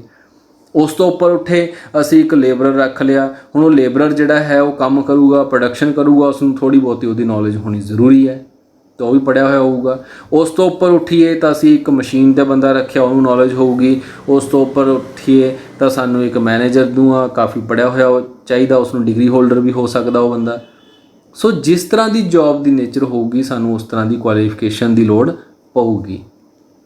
ਅਸਟੈਬਲਿਸ਼ਮੈਂਟ ਦੀ ਗੱਲ ਕਰੀਏ ਕਿ ਸਟਾਰਟ ਕਿਵੇਂ ਹੋਣਗੇ। ਬਿਜ਼ਨਸ ਦੇ ਲਈ ਲਿਟਲ ਬਿਟ ਕੁਛ ਲੀਗਲ ਫਾਰਮੈਲਿਟੀਜ਼ ਨੇ, ਲੇਕਿਨ ਉਹ ਵੀ ਜਿਸ ਤਰ੍ਹਾਂ ਦਾ ਨੇਚਰ ਆਫ ਬਿਜ਼ਨਸ ਹੈ ਸਾਨੂੰ ਉਸ ਤਰ੍ਹਾਂ ਦੀ ਫਾਰਮੈਲਿਟੀਜ਼ ਨੂੰ ਪੂਰੀਆਂ ਕਰਨਾ ਪਊਗਾ। ਜਿਵੇਂ ਕਿ ਕਾਨੂੰਨ ਅਗਰ ਇਹ ਕਹਿ ਦਿੰਦਾ ਹੈ ਕਿ ਤੁਸੀਂ ਆ ਕੇ ਪਹਿਲਾਂ ਆਪਣੀ ਡਿਟੇਲ ਦਿਓਗੇ, ਭਰੋਗੇ, NOC ਲਓਗੇ, ਏਰੀਏ ਤੋਂ NOC ਲਓਗੇ, ਉੱਥੋਂ ਦਾ ਕੋਈ MC ਹੋਊਗਾ ਉਸ ਤੋਂ NOC ਲਓਗੇ ਕਿ ਤੁਹਾਡਾ ਬਿਜ਼ਨਸ ਉੱਥੋਂ ਦੇ ਲੋਕਾਂ ਦੀ ਸਿਹਤ ਦੇ ਉੱਪਰ ਕੋਈ ਮਾੜਾ ਅਸਰ ਨਹੀਂ ਕਰੂਗਾ। ਅਗਰ ਉਹ NOC ਦੇਣਗੇ ਤਾਂ ਤੁਹਾਡਾ ਬਿਜ਼ਨਸ ਓਪਨ ਹੋਊਗਾ, ਨਹੀਂ ਹੁੰਦਾ ਨਹੀਂ। ਸੋ ਕੁਛ ਲੀਗਲ ਫਾਰਮੈਲਿਟੀਜ਼ ਜਿਹੜੀਆਂ ਨੇ ਸਾਨੂੰ ਪੂਰੀਆਂ ਕਰਨੀਆਂ ਪੈਣਗੀਆਂ। ਔਰ ਅਗਰ ਅਸੀਂ ਪ੍ਰੋਫੈਸ਼ਨ ਦੀ ਗੱਲ ਕਰੀਏ ਤਾਂ ਇਹਦੇ ਅੰਦਰ ਫਾਰਮੈਲਿਟੀ ਕਿਹੜੀ ਹੈ? ਐਸਟੈਬਲਿਸ਼ਮੈਂਟ ਕਰਨ ਦੇ ਲਈ ਸਾਨੂੰ ਪਹਿਲਾਂ ਡਿਗਰੀ ਲੈਣੀ ਪਊਗੀ, ਫਿਰ ਸਾਨੂੰ ਮੈਂਬਰਸ਼ਿਪ ਲੈਣੀ ਪਊਗੀ। ਇਹ ਫਾਰਮੈਲਿਟੀਜ਼ ਪੂਰੀਆਂ ਹੋਣਗੀਆਂ ਫਿਰ ਅਸੀਂ ਪ੍ਰੋਫੈਸ਼ਨ ਸਟਾਰਟ ਕਰ ਸਕਦੇ ਹਾਂ। ਔਰ ਅਗਰ ਅਸੀਂ ਇੰਪਲੋਇਮੈਂਟ ਦੀ ਗੱਲ ਕਰੀਏ ਤਾਂ ਉਹਦੀ ਐਸਟੈਬਲਿਸ਼ਮੈਂਟ ਕਿਵੇਂ ਹੋਊਗੀ? ਅਸੀਂ ਅਪਾਇੰਟਮੈਂਟ ਜਦੋਂ ਲੈ ਲਈ, ਸਾਨੂੰ ਲੈਟਰ ਮਿਲ ਗਿਆ ਅਪਾਇੰਟਮੈਂਟ ਦਾ, ਅਸੀਂ ਜੁਆਇਨ ਕਰ ਲਿਆ, ਤਾਂ ਸਾਡਾ ਰਿਲੇਸ਼ਨ ਜਿਹੜਾ ਹੈ ਉਹ ਇੰਪਲੋਇਰ ਇੰਪਲੋਈ ਦਾ ਐਸਟੈਬਲਿਸ਼ ਹੋ ਗਿਆ। ਨੈਕਸਟ ਅਸੀਂ ਇਨਵੈਸਟਮੈਂਟ ਦੀ ਗੱਲ ਕਰੀਏ ਤਾਂ ਅਸੀਂ ਪਹਿਲਾਂ ਹੀ ਡਿਸਕਸ ਕੀਤਾ ਕਿ ਬਿਜ਼ਨਸ ਦੇ ਵਿੱਚ ਹਿਊਜ ਇਨਵੈਸਟਮੈਂਟ ਦੀ ਜ਼ਰੂਰਤ ਹੈ, ਬਟ ਉਹ ਵੀ as per the nature of business ਹੈ। ਤੁਸੀਂ ਕਿਸ ਤਰ੍ਹਾਂ ਦਾ ਬਿਜ਼ਨਸ ਕਰਦੇ ਹੋ, ਤੁਹਾਨੂੰ ਓਨੀ ਹੀ ਉਹਦੇ ਅੰਦਰ ਇਨਵੈਸਟਮੈਂਟ ਕਰਨੀ ਪਊਗੀ। ਔਰ ਉਸ ਤੋਂ ਬਾਅਦ ਅਗਰ ਅਸੀਂ ਪ੍ਰੋਫੈਸ਼ਨ ਦੀ ਗੱਲ ਕਰੀਏ ਤਾਂ ਦੇਖੋ, ਇੱਕ ਡਿਗਰੀ ਲੈ ਲਈ ਤਾਂ ਇੱਕ ਸ਼ਾਪ ਤਾਂ ਖੋਲ੍ਹਣੀ ਪਊਗੀ, ਇੱਕ ਆਫਿਸ ਤਾਂ ਖੋਲ੍ਹਣਾ ਪਊਗਾ ਆਪਣਾ, ਤਾਂ ਸਾਨੂੰ ਥੋੜ੍ਹੀ ਜਿਹੀ ਇਨਵੈਸਟਮੈਂਟ ਦੀ ਲੋੜ ਪਊਗੀ ਸੈਟਅਪ ਐਨ ਆਫਿਸ ਨੂੰ ਸੈੱਟ ਕਰਨ ਦੇ ਲਈ। ਔਰ ਅਗਰ ਅਸੀਂ ਇੰਪਲੋਇਮੈਂਟ ਦੀ ਗੱਲ ਕਰੀਏ ਤਾਂ ਉੱਥੇ ਸਾਨੂੰ ਨੋ ਇਨਵੈਸਟਮੈਂਟ ਇਜ਼ ਰਿਕੁਆਇਰਡ, ਉੱਥੇ ਜ਼ਰੂਰਤ ਨਹੀਂ ਹੈ। ਰਿਵਾਰਡ ਸਾਨੂੰ ਮਿਲੂਗਾ ਕੀ ਉਸ ਦੇ ਬਦਲੇ, ਜਿਹਨੂੰ ਅਸੀਂ ਕੰਸੀਡਰੇਸ਼ਨ ਵੀ ਕਿਹਾ, ਅਸੀਂ ਰਿਵਾਰਡ ਵੀ ਕਹਿ ਸਕਦੇ ਹਾਂ। ਸੋ ਬਿਜ਼ਨਸ ਅਸੀਂ ਕਰਦੇ ਹਾਂ ਪ੍ਰੋਫਿਟ ਅਰਨ ਕਰਨ ਦੇ ਲਈ, ਔਰ ਅਗਰ ਅਸੀਂ ਪ੍ਰੋਫੈਸ਼ਨ ਦੀ ਗੱਲ ਕਰੀਏ ਤਾਂ ਅਸੀਂ ਫੀਸ ਨੂੰ ਕਰਨਾ, ਔਰ ਅਗਰ ਅਸੀਂ ਇੰਪਲੋਇਮੈਂਟ ਦੀ ਗੱਲ ਕਰੀਏ ਤਾਂ ਉੱਥੇ ਸਾਨੂੰ ਸੈਲਰੀ ਮਿਲੇਗੀ, ਔਰ ਇਹ ਸਾਡਾ ਰਿਵਾਰਡ ਹੈ, ਕੰਮ ਕਰਨ ਦੇ ਬਦਲੇ ਵਿੱਚ ਮਿਲਣ ਵਾਲਾ ਕੰਸੀਡਰੇਸ਼ਨ ਹੈ। ਔਰ ਅਗਰ ਅਸੀਂ ਰਿਸਕ ਦੀ ਗੱਲ ਕਰੀਏ ਤਾਂ ਜਿੰਨੀ ਕੈਪੀਟਲ, ਜਿੰਨੀ ਇਨਵੈਸਟਮੈਂਟ, ਓਨਾ ਹੀ ਜ਼ਿਆਦਾ ਰਿਸਕ। ਸਭ ਤੋਂ ਜ਼ਿਆਦਾ ਰਿਸਕ ਕਿਸ 'ਚ ਹੋਊਗਾ? ਫਿਰ ਆਟੋਮੈਟਿਕਲੀ ਬਿਜ਼ਨਸ 'ਚ ਹੋਊਗਾ, ਪ੍ਰੋਫੈਸ਼ਨ 'ਚ ਉਸ ਤੋਂ ਘੱਟ ਹੋਊਗਾ, ਇੰਪਲੋਇਮੈਂਟ ਦੇ ਵਿੱਚ ਨਹੀਂ ਹੈ। ਠੀਕ ਹੈ, ਕੀ ਹੋਊਗਾ ਵੱਧ ਤੋਂ ਵੱਧ? ਇੰਪਲੋਇਮੈਂਟ ਜਿੱਥੇ ਅਸੀਂ ਕਰ ਰਹੇ ਹਾਂ ਉਹ ਕੰਪਨੀ ਡੁੱਬ ਗਈ, ਉਹ ਸਾਡੀਆਂ ਸੈਲਰੀਆਂ ਦੱਬ ਗਈ, ਲੇਕਿਨ ਸਾਡਾ ਕੇਸ ਹੋਊਗਾ ਔਰ ਸਾਡੀਆਂ ਸੈਲਰੀਆਂ ਬਾਕੀ ਲੈਣਦਾਰਾਂ ਤੋਂ ਪਹਿਲਾਂ ਦਿੱਤੀਆਂ ਜਾਣਗੀਆਂ। ਸਭ ਤੋਂ ਪਹਿਲਾਂ ਜਿਹੜੀ ਪੇਮੈਂਟ ਹੋਊਗੀ ਫਿਰ ਉਹ ਇੰਪਲੋਈਜ਼ ਦੀ ਹੋਊਗੀ, ਉਹਨਾਂ ਦੀ ਸੈਲਰੀਜ਼ ਦੀ ਹੋਊਗੀ। ਸੋ ਇੰਨਾ ਕੁ ਤਾਂ ਉਹਨਾਂ ਦੀ ਐਸੈਟ ਵੇਚ ਕੇ ਮਾੜਾ ਮੋਟਾ ਨਿਕਲ ਹੀ ਜਾਂਦਾ ਕਿ ਸਾਡੀਆਂ ਸੈਲਰੀਆਂ ਮਿਲ ਜਾਣਗੀਆਂ। ਠੀਕ ਆ, ਸੋ ਇੱਥੇ ਸਾਡਾ ਰਿਸਕ ਨਹੀਂ ਹੈ। ਕੋਡ ਆਫ ਕੰਡਕਟ ਦੀ ਗੱਲ ਕਰੀਏ ਤਾਂ ਇੱਥੇ ਕੋਡ ਆਫ ਕੰਡਕਟ ਜਿਹੜੇ ਟ੍ਰੇਡ ਐਸੋਸੀਏਸ਼ਨਾਂ ਨੇ ਜਾਂ ਲਾਅ ਨੇ ਸਾਡੇ ਉੱਪਰ ਲਗਾਏ ਹੋਣਗੇ, ਉਹ ਕੋਡ ਆਫ ਕੰਡਕਟ ਸਾਨੂੰ ਮੰਨਣੇ ਪੈਣੇ ਆ। ਟ੍ਰੇਡ ਐਸੋਸੀਏਸ਼ਨ ਮਤਲਬ ਜਿਹਨੂੰ ਅਸੀਂ ਵਪਾਰਕ ਮੰਡਲ ਵੀ ਕਹਿ ਦਿੰਦੇ ਹਾਂ, ਜਿਵੇਂ ਕਿ ਜਿਹੜੇ ਜਵੈਲਰਸ ਹੁੰਦੇ ਆ, ਜਵੈਲਰ ਦੀ ਇੱਕ ਆਪਣੀ ਐਸੋਸੀਏਸ਼ਨ ਬਣਾਈ ਹੁੰਦੀ ਆ, ਉਹਨਾਂ ਨੇ ਜਿਹੜੇ ਰੂਲਸ ਐਂਡ ਰੈਗੂਲੇਸ਼ਨ ਬਣਾਏ ਹੋਣਗੇ ਸਾਨੂੰ ਮੰਨ ਕੇ ਚੱਲਣੇ ਪੈਣਗੇ। ਠੀਕ ਹੈ ਨਾ। ਸੋ ਅਗਰ ਇਹ ਨਹੀਂ ਹੈਗੇ ਤਾਂ ਜਿਹੜਾ ਲਾਅ ਨੇ ਸਾਡੇ ਲਈ ਬਣਾਇਆ ਹੋਊਗਾ ਸਾਨੂੰ ਉਹ ਮੰਨ ਕੇ ਚੱਲਣਾ ਪਊਗਾ ਇਨ ਕੇਸ ਆਫ ਬਿਜ਼ਨਸ। ਔਰ ਉਸ ਤੋਂ ਬਾਅਦ ਸਾਡੇ ਲਈ ਪ੍ਰੋਫੈਸ਼ਨ ਦੇ ਵਿੱਚ ਜਿਹੜੇ ਸਾਡੀ ਪ੍ਰੋਫੈਸ਼ਨਲ ਬਾਡੀ ਨੇ ਕੋਡ ਆਫ ਕੰਡਕਟ ਬਣਾਏ ਆ, ਸਾਨੂੰ ਉਹ ਮੰਨ ਕੇ ਚੱਲਣੇ ਪੈਣਗੇ। ਨਹੀਂ ਮੰਨਾਂਗੇ ਤਾਂ ਸਾਡੀ ਡਿਗਰੀ ਜਿਹੜੀ ਹੈ ਉਹ ਵੀ ਵਿਦ ਹੋਲਡ ਕੀਤੀ ਜਾ ਸਕਦੀ ਹੈ। ਔਰ ਅਗਰ ਅਸੀਂ ਇੰਪਲੋਇਮੈਂਟ ਦੀ ਗੱਲ ਕਰੀਏ, ਇੱਥੇ ਜਿਹੜੇ ਸਾਡੇ ਇੰਪਲੋਇਰ ਨੇ ਸਾਡੇ ਲਈ ਕੋਡ ਆਫ ਕੰਡਕਟ ਤਿਆਰ ਕੀਤੇ, ਸਾਨੂੰ ਉਹ ਮੰਨ ਕੇ ਚੱਲਣੇ ਪਊਗਾ। ਹੁਣ ਸਾਡਾ ਮੋਟਿਵ ਕੀ ਹੈ ਇਹ ਬਿਜ਼ਨਸ ਜਾਂ ਇੰਪਲੋਇਮੈਂਟ ਜਾਂ ਪ੍ਰੋਫੈਸ਼ਨ ਜਾਣ ਦਾ? ਬਿਜ਼ਨਸ ਦੇ ਵਿੱਚ ਸਾਡਾ ਮੋਟਿਵ ਸੀ ਪ੍ਰੋਫਿਟ ਅਰਨ ਕਰਨਾ, ਪ੍ਰੋਫੈਸ਼ਨ 'ਚ ਸਾਡਾ ਮੇਨ ਮੋਟਿਵ ਹੈ ਸਰਵਿਸ ਪ੍ਰੋਵਾਈਡ ਕਰਨਾ ਟੂ ਦਾ ਕਮਿਊਨਿਟੀ, ਉਹਦੇ ਬਦਲੇ ਸਾਨੂੰ ਮਿਲੂਗਾ ਫੀਸ। ਅਸੀਂ ਛੱਡ ਨਹੀਂ ਸਕਦੇ ਦੇਖੋ ਫੀਸ ਨੂੰ, ਕਿਉਂਕਿ ਅਸੀਂ ਜਿਹੜਾ ਹੈ ਇੱਕ NGO ਨਹੀਂ ਖੋਲ੍ਹੀ ਹੋਈ, ਨਾਨ ਗਵਰਨਮੈਂਟ ਆਰਗੇਨਾਈਜੇਸ਼ਨ ਜਾਂ ਨਾਨ ਪ੍ਰੋਫਿਟ ਆਰਗੇਨਾਈਜੇਸ਼ਨ, ਕਿ ਜਿਹਦੇ ਬਦਲੇ ਅਸੀਂ ਸਰਵਿਸਿਜ਼ ਵੀ ਦਿੰਦੇ ਰਹੀਏ। ਇੱਕ ਡਾਕਟਰ ਹੈ, ਉਹ ਦਵਾਈਆਂ ਜਿਹੜੀਆਂ ਕਲੀਨਿਕ ਦੇ ਵਿੱਚ ਆਪਣੇ ਪੱਲਿਓਂ ਪਾਉਂਦਾ ਰਹੇ, ਔਰ ਪੇਸ਼ੈਂਟ ਆਉਂਦੇ ਆ ਔਰ ਅਸੀਂ ਠੀਕ ਕਰਨ ਨੂੰ ਭੇਜੀ ਜਾਂਦੇ, ਔਰ ਪੈਸਾ ਅਸੀਂ ਕੋਈ ਲੈਂਦੇ ਨਹੀਂ। ਅਸੀਂ ਚੈਰਿਟੀ ਨਹੀਂ ਖੋਲ੍ਹੀ ਹੋਈ। ਚੈਰਿਟੀ ਚਲੋ ਖੋਲ੍ਹ ਵੀ ਲਵਾਂਗੇ, ਲੇਕਿਨ ਉਹਦੇ ਨਾਲ ਫਿਰ ਕਿੰਨਾ ਕੁ ਟਾਈਮ ਮੈਂ ਸਰਵਾਈਵ ਕਰ ਪਾਊਂਗਾ, ਹੈ ਨਾ। ਤਾਂ ਜਿਹੜੀ ਕਾਸਟ ਆ ਉਹ ਤਾਂ ਪੂਰੀ ਕਰਨੀ ਪਊਗੀ, ਇਸ ਕਰਕੇ ਉਹਦੇ ਬਦਲੇ ਜਿਹੜੀ ਫੀਸ ਹੈ ਉਹ ਚਾਰਜ ਕਰਨੀ ਪਊਗੀ। ਔਰ ਜਦੋਂ ਅਸੀਂ ਇੰਪਲੋਇਮੈਂਟ ਕਰਦੇ ਹਾਂ ਤਾਂ ਉਹਦੇ ਪਿੱਛੇ ਸਾਡਾ ਮੋਟਿਵ ਕੀ ਹੁੰਦਾ ਹੈ? ਸੈਲਰੀ ਲੈਣੀ ਜਾਂ ਵੇਜਸ ਲੈਣੀ as per the case. Transfer of interest ਦੀ ਗੱਲ ਕਰੀਏ, ਹਿੱਤ। ਦੇਖੋ ਇੰਟਰਸਟ ਇੱਥੇ ਕਿਹਨੂੰ ਕਿਹਾ ਜਾਂਦਾ? ਇੰਟਰਸਟ ਦਾ ਮਤਲਬ ਇੱਥੇ ਵਿਆਜ ਨਹੀਂ ਹੁੰਦਾ। ਇੰਟਰਸਟ ਦਾ ਮਤਲਬ ਹੁੰਦਾ ਹੈ ਕਿ why I am doing this business, profession ਔਰ ਇੰਪਲੋਇਮੈਂਟ। ਮੈਂ ਇਹ ਕਿਉਂ ਕਰ ਰਿਹਾ, ਇਹਦੇ ਪਿੱਛੇ ਮੇਰਾ ਇੰਟਰਸਟ, ਮੇਰਾ ਮੋਟਿਵ, ਮੇਰਾ ਆਬਜੈਕਟ ਕੀ ਹੈ, that will be known as interest. ਮੇਰਾ ਹਿੱਤ ਕੀ ਜੁੜਿਆ ਹੋਇਆ ਇਹਦੇ ਨਾਲ, ਮੈਂ ਕਿਉਂ ਕਰ ਰਿਹਾ ਇਹ ਕੰਮ। ਅਸੀਂ ਬਿਜ਼ਨਸ ਕਰਦੇ ਹਾਂ ਤਾਂ ਬਿਜ਼ਨਸ ਦੇ ਵਿੱਚ ਜੋ ਇੰਟਰਸਟ ਹੈ ਉਹ ਟਰਾਂਸਫਰ ਹੋ ਜਾਂਦਾ ਹੈ ਥੋੜ੍ਹਾ ਜਿਹਾ ਲੀਗਲ ਫਾਰਮੈਲਿਟੀਜ਼ ਨਾਲ। ਜਿਵੇਂ ਕਿ ਇੱਕ ਬਾਪ ਹੈ, ਉਹ ਕੰਮ ਕਰਦਾ, ਉਹਦਾ ਬਿਜ਼ਨਸ ਉਹਦੇ ਬੇਟੇ ਦੇ ਨਾਮ 'ਤੇ ਟਰਾਂਸਫਰ ਹੋ ਜਾਂਦਾ ਹੈ। ਲੀਗਲ ਫਾਰਮੈਲਿਟੀਜ਼ ਰੱਖਣੀਆਂ ਨੇ ਅਸੀਂ, ਟਰਾਂਸਫਰ ਹੋ ਜਾਊਗਾ। ਪ੍ਰੋਫੈਸ਼ਨ ਦੇ ਵਿੱਚ ਇਹ ਚੀਜ਼ ਪੋਸੀਬਲ ਨਹੀਂ ਹੈ। ਇੱਕ ਡਾਕਟਰ ਖੁਦ ਪੜ੍ਹ ਕੇ ਇੱਕ ਡਿਗਰੀ ਲੈ ਕੇ ਆਇਆ, ਉਹਦਾ ਬੇਟਾ ਨਲਾਇਕ ਆ, ਪੜ੍ਹਦਾ ਨਹੀਂ ਹੈ, ਉਹ ਪਾਸ ਨਹੀਂ ਹੁੰਦਾ ਚੱਜ ਨਾਲ, ਮਾਰਕਸ ਬੜੇ ਘੱਟ ਨੇ, ਉਹ ਡਾਕਟਰੀ ਕੀ ਪੜ੍ਹੂਗਾ ਅੱਗੇ ਜਾ ਕੇ, ਤਾਂ ਨਾ ਉਹ ਪੜ੍ਹ। ਲੇਕਿਨ ਉਹ ਅਗਰ ਇਹ ਸੋਚੇ ਡਾਕਟਰ ਕਿ ਮੈਂ ਆਪਣੀ ਡਿਗਰੀ ਇਹਦੇ ਨਾਮ ਲਵਾ ਦਾਂ, ਕਿਆ ਇਹ ਪੋਸੀਬਲ ਹੈ? ਨਹੀਂ ਹੋ ਸਕਦਾ। ਠੀਕ ਹੈ, ਇਸ ਕਰਕੇ ਅਸੀਂ ਇਹ ਕਿਹਾ ਕਿ ਜਿਹੜਾ ਇੱਥੇ ਪ੍ਰੋਫੈਸ਼ਨ ਦੇ ਵਿੱਚ ਇੰਟਰਸਟ ਟਰਾਂਸਫਰ ਕਰਨਾ ਪੋਸੀਬਲ ਨਹੀਂ ਹੈ। ਸਿਮਿਲਰ ਇੰਪਲੋਇਮੈਂਟ ਦੇ ਵਿੱਚ ਵੀ ਆਪਣਾ ਇੰਟਰਸਟ ਟਰਾਂਸਫਰ ਕਰਨਾ ਪੋਸੀਬਲ ਨਹੀਂ ਹੁੰਦਾ। ਇੱਕ EMPLOYEE ਇਹ ਨਹੀਂ ਕਹਿ ਸਕਦਾ ਕਿ ਜੀ ਹੁਣ ਮੇਰੇ ਤੋਂ ਕੰਮ ਘੱਟ ਹੁੰਦਾ ਜਾਂ ਮੇਰਾ ਜੀ ਨਹੀਂ ਲੱਗਦਾ ਇੱਥੇ, ਤੁਸੀਂ ਕੀ ਕਰੋ ਮੇਰੀ ਜਗ੍ਹਾ ਤੇ ਮੇਰੇ ਫਲਾਣੇ ਬੰਦੇ ਨੂੰ ਰੱਖ ਲਓ ਵੀ ਉਹਦੀ ਸੈਲਰੀ ਮੇਰੀ ਸਾਰੀ ਉਹਨੂੰ ਦੇ ਦਿਆ ਕਰੋ। ਇਹ ਪੋਸੀਬਲ ਨਹੀਂ ਹੈ। ਤੂੰ ਕੰਮ ਕਰਨਾ ਕਰ, ਨਹੀਂ ਕਰਨਾ ਛੱਡ ਕੇ ਚਲੇ ਜਾ, ਅਸੀਂ ਕਿਸੇ ਹੋਰ ਨੂੰ ਰੱਖ ਲਾਂਗੇ, ਹੈ ਨਾ। But you can't transfer your interest to another person. ਤੁਸੀਂ ਨਹੀਂ ਕਰ ਸਕਦੇ ਇਹ ਚੀਜ਼ਾਂ। ਸੋ ਇਸ ਕਰਕੇ ਕਹਿੰਦੇ ਅਸੀਂ ਬਾਏ ਲਾਅ ਅਗਰ ਇੰਟਰਸਟ ਜਿਹੜਾ ਟਰਾਂਸਫਰ ਕਰਨਾ ਹੈ ਸੋ ਬਿਜ਼ਨਸ ਦੇ ਅੰਦਰ ਪੋਸੀਬਲ ਹੈ। ਥੋੜ੍ਹੀਆਂ ਜਿਹੀ ਲੀਗਲ ਫਾਰਮੈਲਿਟੀਜ਼ ਕਰਨੀਆਂ ਪੈਣਗੀਆਂ, ਲੇਕਿਨ ਪ੍ਰੋਫੈਸ਼ਨ ਤੇ ਇੰਪਲੋਇਮੈਂਟ ਦੇ ਅੰਦਰ ਇਹ ਚੀਜ਼ ਪੋਸੀਬਲ ਨਹੀਂ ਹੈ। ਠੀਕ ਹੈ ਜੀ, ਇੱਥੇ ਤੱਕ ਸਾਡਾ ਪੁਆਇੰਟ ਸੀ ਇਕਨੋਮਿਕ ਐਕਟੀਵਿਟੀ ਦਾ ਕਿ ਇਕਨੋਮਿਕ ਐਕਟੀਵਿਟੀ ਹੁੰਦੀ ਕੀ ਹੈ, ਕਿੰਨੇ ਟਾਈਪ ਦੀ ਹੁੰਦੀ ਹੈ। ਅਸੀਂ ਟਾਈਪਸ ਪੜ੍ਹ ਲਈਆਂ, ਉਹਨਾਂ ਦੇ ਫੀਚਰਸ ਪੜ੍ਹ ਲਏ, ਉਸ ਤੋਂ ਬਾਅਦ ਅਸੀਂ ਇਹਨਾਂ ਦੇ ਵਿੱਚ ਡਿਫਰੈਂਸਿਸ ਵੀ ਕਰ ਲਏ। ਹੁਣ ਸਾਡਾ ਨੈਕਸਟ ਟੌਪਿਕ ਹੈ ਨਾਨ ਇਕਨੋਮਿਕ ਐਕਟੀਵਿਟੀ ਦਾ। ਹੁਣ ਇਹ ਅਸੀਂ ਸ਼ੁਰੂ 'ਚ ਦੇਖਿਆ ਕਿ ਨਾਨ ਇਕਨੋਮਿਕ ਐਕਟੀਵਿਟੀ ਕਿਹੜੀ ਹੈ, ਜਿਸ ਦਾ ਪੈਸੇ ਦੇ ਨਾਲ ਕੋਈ ਲੈਣਾ ਦੇਣਾ ਨਹੀਂ ਹੈ। ਮਤਲਬ ਜਿਹੜੀਆਂ ਐਕਟੀਵਿਟੀਆਂ ਅਸੀਂ ਪੈਸਾ ਕਮਾਉਣ ਲਈ ਨਹੀਂ ਕਰਦੇ ਜਾਂ ਜਿਨ੍ਹਾਂ ਐਕਟੀਵਿਟੀਆਂ ਨਾਲ ਸਾਨੂੰ ਪੈਸਾ ਨਹੀਂ ਮਿਲੂਗਾ। ਛੋਟੀ ਜਿਹੀ ਐਗਜ਼ਾਮਪਲ, ਮੋਬਾਈਲ ਤੇ ਗੇਮ ਖੇਡ ਰਹੇ ਹਾਂ, ਅਗਰ ਉਹ ਗੇਮ ਜਿੱਤ ਕੇ ਪੈਸੇ ਮਿਲਣਗੇ ਤਾਂ ਇਕਨੋਮਿਕ ਐਕਟੀਵਿਟੀ, ਅਗਰ ਜਿੱਤ ਕੇ ਸਿਰਫ ਮੈਨੂੰ ਸੈਟੀਸਫੈਕਸ਼ਨ ਮਿਲੂਗੀ ਕਿ ਯੈਸ ਮੈਂ ਜਿੱਤ ਗਿਆ, ਦੈਨ ਉਹ ਕੀ ਨਾਨ ਇਕਨੋਮਿਕ ਐਕਟੀਵਿਟੀ। ਬਸ ਇੰਨਾ ਹੀ ਫਰਕ ਹੈ। ਅਗਰ ਅਸੀਂ ਖਾਣਾ ਬਣਾ ਰਹੇ ਹਾਂ, ਖੁਦ ਖਾਣਾ ਹੈ, ਦੈਨ ਉਹ ਨਾਨ ਇਕਨੋਮਿਕ ਐਕਟੀਵਿਟੀ। ਅਗਰ ਉਹ ਖਾਣਾ ਬਣਾ ਰਹੇ ਹਾਂ, ਬਣਾ ਕੇ ਵੇਚਣਾ ਹੈ, ਤਾਂ ਉਹ ਕੀ ਇਕਨੋਮਿਕ ਐਕਟੀਵਿਟੀ। ਇੱਕ ਟੇਲਰ ਹੈ, ਕੱਪੜੇ ਸਿਲ ਰਿਹਾ ਹੈ ਖੁਦ ਪਾਉਣ ਵਾਸਤੇ ਤਾਂ ਨਾਨ ਇਕਨੋਮਿਕ, ਲੇਕਿਨ ਅਗਰ ਉਹ ਕਿਸੇ ਲਈ ਸਿਲ ਰਿਹਾ ਉਹਦੇ ਬਦਲੇ ਉਹਨੂੰ ਪੈਸਾ ਮਿਲੂਗਾ ਦੈਨ ਉਹ ਕੀ ਹੋ ਜਾਏਗੀ ਇਕਨੋਮਿਕ ਐਕਟੀਵਿਟੀ। ਠੀਕ ਹੈ ਜੀ। ਸੋ ਇਹੀ ਉੱਪਰ ਲਿਖਿਆ ਹੋਇਆ ਸਾਰਾ ਕੁਝ ਕਿ ਜਿਹੜੀ ਚੀਜ਼ ਅਸੀਂ ਦੇਖੋ ਇਹਦਾ ਬੇਸ ਜਿਹੜਾ ਹੈ ਉਹ ਇਹ ਹੈ ਕਿ ਨਾਨ ਇਕਨੋਮਿਕ ਐਕਟੀਵਿਟੀ ਜਿਹੜੀ ਉਹ ਪਰਫਾਰਮ ਕੀਤੀ ਜਾਂਦੀ ਹੈ ਆਪਣੀਆਂ ਸਾਈਕੋਲੋਜੀਕਲ ਨੀਡਸ ਨੂੰ ਪੂਰੀਆਂ ਕਰਨ ਵਾਸਤੇ। ਮੈਂ ਪਹਿਲਾਂ ਦੱਸਿਆ ਕਿ ਸਾਈਕੋਲੋਜੀਕਲ ਨੀਡ ਕੀ ਹੁੰਦੀ ਹੈ, ਜਿਹਦੇ ਨਾਲ ਸਿਰਫ ਤੁਹਾਨੂੰ ਇੱਕ ਸੰਤੁਸ਼ਟੀ ਮਿਲੂਗੀ ਕਿ ਹਾਂਜੀ ਅਸੀਂ ਕਿਸੇ ਦੀਆਂ ਰੱਜ ਕੇ ਜੀ ਭਰ ਕੇ ਚੁਗਲੀਆਂ ਕਰ ਦਿੱਤੀਆਂ, ਹੁਣ ਸਾਨੂੰ ਸੰਤੁਸ਼ਟੀ ਮਿਲ ਗਈ। ਸਿਰਫ ਆਪਣੇ ਆਪ ਨੂੰ ਇੱਕੋ ਮਿਰਚ ਮਸਾਲਾ ਜਿਹਾ ਲੱਗਦਾ ਹੁੰਦਾ ਨਾ ਕਿ ਵਧੀਆ ਠੀਕ ਹੋ ਗਿਆ, ਹੁਣ ਅਸੀਂ ਚੁਗਲੀਆਂ ਕਰ ਲਈਆਂ, ਉਹਦੀ ਬੁਰਾਈ ਕਰਤੀ, 10-20 ਗਾਲਾਂ ਕੱਢ ਲਈਆਂ, ਨਾਓ ਵੀ ਆਰ ਸੈਟਿਸਫਾਈ। ਲੇਕਿਨ ਉਹਦੇ ਨਾਲ ਆਪਾਂ ਨੂੰ ਕੀ ਮਿਲਿਆ? ਕੁਛ ਨਹੀਂ। ਕੋਈ ਪੈਸਾ ਮਿਲਿਆ? ਨਹੀਂ ਮਿਲਿਆ। ਇਟ ਮੀਨਸ ਉਹ ਨਾਨ ਇਕਨੋਮਿਕ, ਉਹ ਸਾਈਕੋਲੋਜੀਕਲ ਨੀਡ ਪੂਰੀ ਹੋਈ ਹੈ। ਮਿਊਜ਼ਿਕ ਸੁਣਦੇ ਹਾਂ, ਮਿਊਜ਼ਿਕ ਸੁਣ ਕੇ ਸੰਤੁਸ਼ਟੀ ਜੀ ਮਿਲਦੀ ਹੈ ਅੰਦਰੋਂ, ਤਾਂ ਉਹ ਕੀ ਹੈ? ਸਿਰਫ ਸਾਈਕੋਲੋਜੀਕਲ ਨੀਡ ਪੂਰੀ ਹੋ ਰਹੀ ਹੈ। ਕਲੀਅਰ? ਸੋ ਇਹਨਾਂ ਚੀਜ਼ਾਂ ਦੇ ਨਾਲ ਅਸੀਂ ਗੱਲ ਕਰਦੇ ਹਾਂ teaching to our own children. ਦੇਖੋ ਅਗਰ ਅਸੀਂ ਆਪਣੇ ਬੱਚਿਆਂ ਨੂੰ ਹੀ ਟੀਚਿੰਗ ਦੇ ਰਹੇ ਹਾਂ, ਕਰਵਾ ਰਹੇ ਹਾਂ, ਉਹਦੇ ਬਦਲੇ ਸਾਨੂੰ ਕੁਝ ਨਹੀਂ ਮਿਲਣਾ, ਸਾਨੂੰ ਪੈਸਾ ਨਹੀਂ ਮਿਲਣਾ, ਤਾਂ ਉਹ ਕੀ ਹੋ ਗਿਆ? ਨਾਨ ਇਕਨੋਮਿਕ। ਅਗਰ ਅਸੀਂ ਦੂਜਿਆਂ ਦੇ ਬੱਚਿਆਂ ਨੂੰ ਕਰਵਾ ਰਹੇ ਹਾਂ ਉਹਦੇ ਬਦਲੇ ਸਾਨੂੰ ਫੀਸ ਮਿਲੂਗੀ, ਦੈਨ ਉਹ ਕੀ ਹੋਗੀ? Economic activity. ਹੁਣ ਇਹਦੇ ਵਿੱਚ ਅਸੀਂ ਕੀ ਲੈਣਾ ਹੈ?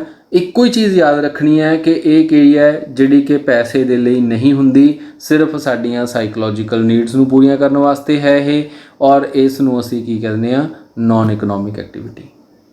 ਹੁਣ ਇਹਦੇ ਵਿੱਚ ਅਸੀਂ ਡਿਫਰੈਂਸਿਸ ਦੇਖੀਏ ਕਿ ਇਕਨੋਮਿਕ ਤੇ ਨਾਨ ਇਕਨੋਮਿਕ ਐਕਟੀਵਿਟੀ 'ਚ ਕੀ ਡਿਫਰੈਂਸਿਸ ਹੈ। ਪਹਿਲਾ ਡਿਫਰੈਂਸ ਅਸੀਂ ਲੈ ਕੇ ਚੱਲਦੇ ਹਾਂ ਇਹਦੇ ਮੀਨਿੰਗ ਤੋਂ। ਸੋ ਮੀਨਿੰਗ ਦੇ ਵਿੱਚ ਕੀ ਲਿਖਿਆ ਕਿ ਐਕਟੀਵਿਟੀ ਵਿਚ ਆਰ ਅਰਨਡ ਕੀਤੀ ਜਾਂਦੀ ਹੈ ਟੂ ਮਨੀ ਅਰਨ ਦੇ ਲਈ ਜੋ ਕੀਤਾ ਜਾਂਦਾ ਉਸ ਨੂੰ ਅਸੀਂ ਇਕਨੋਮਿਕ ਐਕਟੀਵਿਟੀ ਕਹਿ ਦਿੱਤਾ, ਔਰ ਜੋ ਸਿਰਫ ਸਾਡੀਆਂ ਸਾਈਕੋਲੋਜੀਕਲ ਨੀਡਸ ਨੂੰ ਪੂਰੀਆਂ ਕਰਦੀ ਹੈ ਉਸ ਨੂੰ ਅਸੀਂ ਕੀ ਕਹਿਤਾ?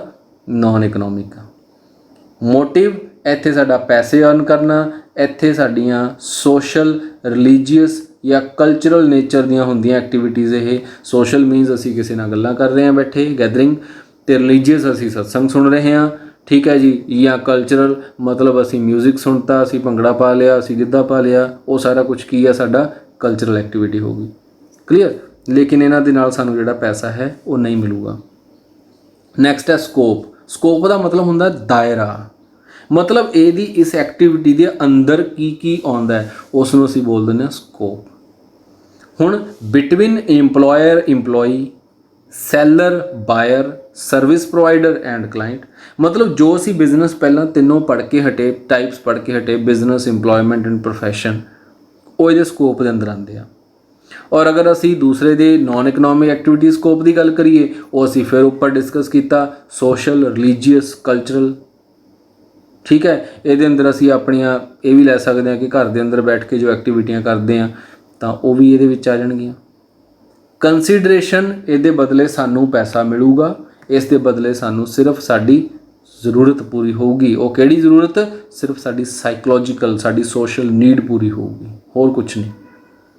ਮਨੀ ਮੈਜ਼ਰਮੈਂਟ ਦੀ ਗੱਲ ਕਰੀਏ, ਮਨੀ ਮੈਜ਼ਰਮੈਂਟ ਮੀਨਸ ਕਿਆ ਇਸ ਨੂੰ ਪੈਸੇ ਦੇ ਨਾਲ ਮਾਪਿਆ ਜਾ ਸਕਦਾ ਹੈ, ਕਿਆ ਅਸੀਂ ਇਸ ਨੂੰ ਮੈਜ਼ਰ ਕਰ ਸਕਦੇ ਹਾਂ? ਤਾਂ ਯੈਸ, ਜੋ ਇਕਨੋਮਿਕ ਐਕਟੀਵਿਟੀ ਹੈ ਇਹਨੂੰ ਅਸੀਂ ਕਰ ਸਕਦੇ ਹਾਂ। It could measurable in terms of money. But ਅਗਰ ਅਸੀਂ ਗੱਲ ਕਰੀਏ ਨੋਨ ਇਕਨੋਮਿਕ ਐਕਟੀਵਿਟੀ ਦੀ, ਤਾਂ it could not measurable in terms of money. ਉਸ ਨੂੰ ਅਸੀਂ ਪੈਸੇ ਨਾਲ ਨਹੀਂ ਤੋਲ ਸਕਦੇ। ਮਿਊਜ਼ਿਕ ਸੁਣ ਕੇ ਤੁਹਾਨੂੰ ਕਿੰਨਾ ਕੁ ਅੰਦਰੋਂ ਖੁਸ਼ੀ ਮਿਲੀ, ਕਿਆ ਅਸੀਂ ਇਸ ਨੂੰ ਪੈਸੇ ਨਾਲ ਤੋਲ ਸਕਦੇ ਹਾਂ? ਨਹੀਂ ਤੋਲ ਸਕਦੇ, ਠੀਕ ਹੈ ਨਾ। ਇਸ ਕਰਕੇ ਅਸੀਂ ਗੱਲ ਕਰੀਏ ਕਿ ਇਹ ਪੈਸੇ ਨਾਲ ਮੈਜ਼ਰ ਨਹੀਂ ਕੀਤੀ ਜਾ ਸਕਦੀ। ਟਾਈਪਸ ਦੀ ਗੱਲ ਕਰੀਏ ਤਾਂ ਇੱਥੇ ਕਿਹੜੀਆਂ ਟਾਈਪਸ ਆਈਆਂ ਸੀ, ਅਸੀਂ ਆਲਰੇਡੀ ਡਿਸਕਸ ਕੀਤੀਆਂ। ਬਿਜ਼ਨਸ, ਪ੍ਰੋਫੈਸ਼ਨ ਅਤੇ ਇੰਪਲੋਇਮੈਂਟ, ਇਹ ਸਾਡੀਆਂ 3 ਟਾਈਪ ਸੀ। ਔਰ ਦੂਸਰੇ ਪਾਸੇ ਸਾਡੀ ਫੈਮਿਲੀ, ਸੋਸ਼ਲ, ਕਲਚਰਲ ਜਾਂ ਰਿਲੀਜੀਅਸ ਐਕਟੀਵਿਟੀਜ਼, ਉਸ ਦੀਆਂ ਟਾਈਪਸ ਹੋਣਗੀਆਂ। ਐਗਜ਼ਾਮਪਲਸ ਦੀ ਗੱਲ ਕਰੀਏ ਤਾਂ ਇੱਥੇ ਅਸੀਂ ਮੈਨੂਫੈਕਚਰਿੰਗ ਕਰਦੇ ਹਾਂ, ਟ੍ਰੇਡ ਕਰਦੇ ਹਾਂ, ਪ੍ਰੋਫੈਸ਼ਨ ਕਰਦੇ ਹਾਂ, ਉਹ ਸਰਵਿਸਿਜ਼ ਪ੍ਰੋਵਾਈਡ ਕਰਦੇ ਹਾਂ। ਤਾਂ ਇਹ ਸਾਰੀਆਂ ਇਸ ਦੀਆਂ ਟਾਈਪਸ ਨੇ ਜਿਸ ਤੋਂ ਅਸੀਂ ਪੈਸਾ ਕਮਾ ਸਕਦੇ ਹਾਂ। ਔਰ ਦੂਸਰੇ ਪਾਸੇ ਸਾਡੇ ਟਾਈਪਸ ਨੇ ਹਾਊਸ ਹੋਲਡ, ਜੋ ਘਰ ਦੇ ਵਿੱਚ ਰਹਿ ਕੇ ਐਕਟੀਵਿਟੀਜ਼ ਕੀਤੀਆਂ ਗਈਆਂ, ਸੋਸ਼ਲ ਕਲਚਰਲ ਐਕਟੀਵਿਟੀਜ਼ ਜੋ ਅਸੀਂ ਕਰਦੇ ਹਾਂ, ਇਹ ਸਾਰੀਆਂ ਇਸ ਦੀਆਂ ਟਾਈਪਸ ਹੈ, ਠੀਕ ਹੈ ਜੀ। ਅਸੀਂ ਇੱਥੇ ਤੱਕ ਇਹ ਦੇਖਿਆ ਕਿ ਸਾਡੀ 2 ਤਰ੍ਹਾਂ ਦੀਆਂ ਅਸੀਂ ਐਕਟੀਵਿਟੀਜ਼ ਪਰਫਾਰਮ ਕਰਦੇ ਹਾਂ ਐਜ਼ ਅ ਹਿਊਮਨ ਬੀਇੰਗ। ਕੁਛ ਐਕਟੀਵਿਟੀਜ਼ ਅਸੀਂ ਮਨੀ ਅਰਨ ਕਰਨ ਦੇ ਲਈ ਕਰਦੇ ਹਾਂ, ਕੁਛ ਐਕਟੀਵਿਟੀਜ਼ ਅਸੀਂ ਸਿਰਫ ਆਪਣੇ ਸਾਈਕੋਲੋਜੀਕਲ ਨੀਡਸ, ਸੋਸ਼ਲ ਨੀਡਸ ਨੂੰ ਪੂਰੀਆਂ ਕਰਨ ਲਈ ਕਰਦੇ ਹਾਂ। ਦੋਨੋਂ ਐਕਟੀਵਿਟੀਜ਼ ਨੂੰ ਅਸੀਂ ਅਲੱਗ-ਅਲੱਗ ਤਰ੍ਹਾਂ ਡਿਫਾਈਨ ਕੀਤਾ। ਇੱਕ ਸਾਡੇ ਕੋਲ ਇਕਨੋਮਿਕ ਐਕਟੀਵਿਟੀ, ਦੂਸਰੀ ਸਾਡੇ ਕੋਲ ਨੋਨ ਇਕਨੋਮਿਕ ਐਕਟੀਵਿਟੀ। ਫਿਰ ਅੱਗੇ ਅਸੀਂ ਇਕਨੋਮਿਕ ਐਕਟੀਵਿਟੀ ਦਾ ਪਾਰਟ ਦੇਖਦੇ ਹੋਏ ਉਸ ਦੀਆਂ ਅਲੱਗ-ਅਲੱਗ ਟਾਈਪਸ ਨੂੰ ਡਿਸਕਸ ਕੀਤਾ, ਬਿਜ਼ਨਸ, ਪ੍ਰੋਫੈਸ਼ਨ ਐਂਡ ਇੰਪਲੋਇਮੈਂਟ ਨੂੰ। ਤਿੰਨਾਂ ਦੇ ਅਸੀਂ ਫੀਚਰਸ ਡਿਸਕਸ ਕੀਤੇ, ਤਿੰਨਾਂ ਦੇ ਵਿੱਚ ਅਸੀਂ ਡਿਫਰੈਂਸਿਸ ਡਿਸਕਸ ਕੀਤੇ। ਉਸ ਤੋਂ ਬਾਅਦ ਅਸੀਂ ਨੋਨ ਇਕਨੋਮਿਕ ਐਕਟੀਵਿਟੀ, ਜੋ ਕਿ ਸਾਡੀ ਸਿਰਫ ਸੋਸ਼ਲ ਜਾਂ ਸਾਈਕੋਲੋਜੀਕਲ ਨੀਡ ਨੂੰ ਪੂਰਾ ਕਰਦੀ ਹੈ, ਸਾਡੀ ਮਨੀ ਅਰਨ ਕਰਨ 'ਚ ਸਾਡੀ ਕੋਈ ਹੈਲਪ ਨਹੀਂ ਕਰਦੀ, ਉਹਨੂੰ ਅਸੀਂ ਨੋਨ ਇਕਨੋਮਿਕ ਐਕਟੀਵਿਟੀ ਕਹਿ ਦਿੱਤਾ। ਅਸੀਂ economic and non economic activity ਦੇ ਵਿੱਚ ਡਿਫਰੈਂਸਿਸ ਵੀ ਡਿਸਕਸ ਕੀਤੇ, ਠੀਕ ਹੈ ਜੀ। ਹੋਪਫੁਲੀ ਕਿ ਅੱਜ ਦਾ ਸਾਰਾ ਟੌਪਿਕ ਆਪਾਂ ਨੂੰ ਸਮਝ ਆਇਆ। ਤੁਸੀਂ ਇਸ ਨੂੰ ਰਿਲੇਟਡ ਬੁੱਕਸ ਤੁਹਾਡੇ ਕੋਲ ਜਿਸ ਵੀ ਰਾਈਟਰ ਦੀ ਹੈ, ਤੁਸੀਂ ਉੱਥੋਂ ਇਸ ਨੂੰ ਸਟੱਡੀ ਕਰਨਾ। ਅਗਰ ਤੁਹਾਨੂੰ ਪ੍ਰੋਬਲਮ ਫਿਰ ਵੀ ਆਈ ਦੈਨ ਤੁਸੀਂ ਮੇਰੇ ਨਾਲ ਕੰਟੈਕਟ ਕਰ ਸਕਦੇ ਹੋ, ਠੀਕ ਹੈ ਜੀ। ਸੋ ਮਿਲਦੇ ਹਾਂ ਆਪਾਂ ਨੈਕਸਟ ਲੈਕਚਰ ਦੇ ਵਿੱਚ। Till then bye, thank you ਜੀ।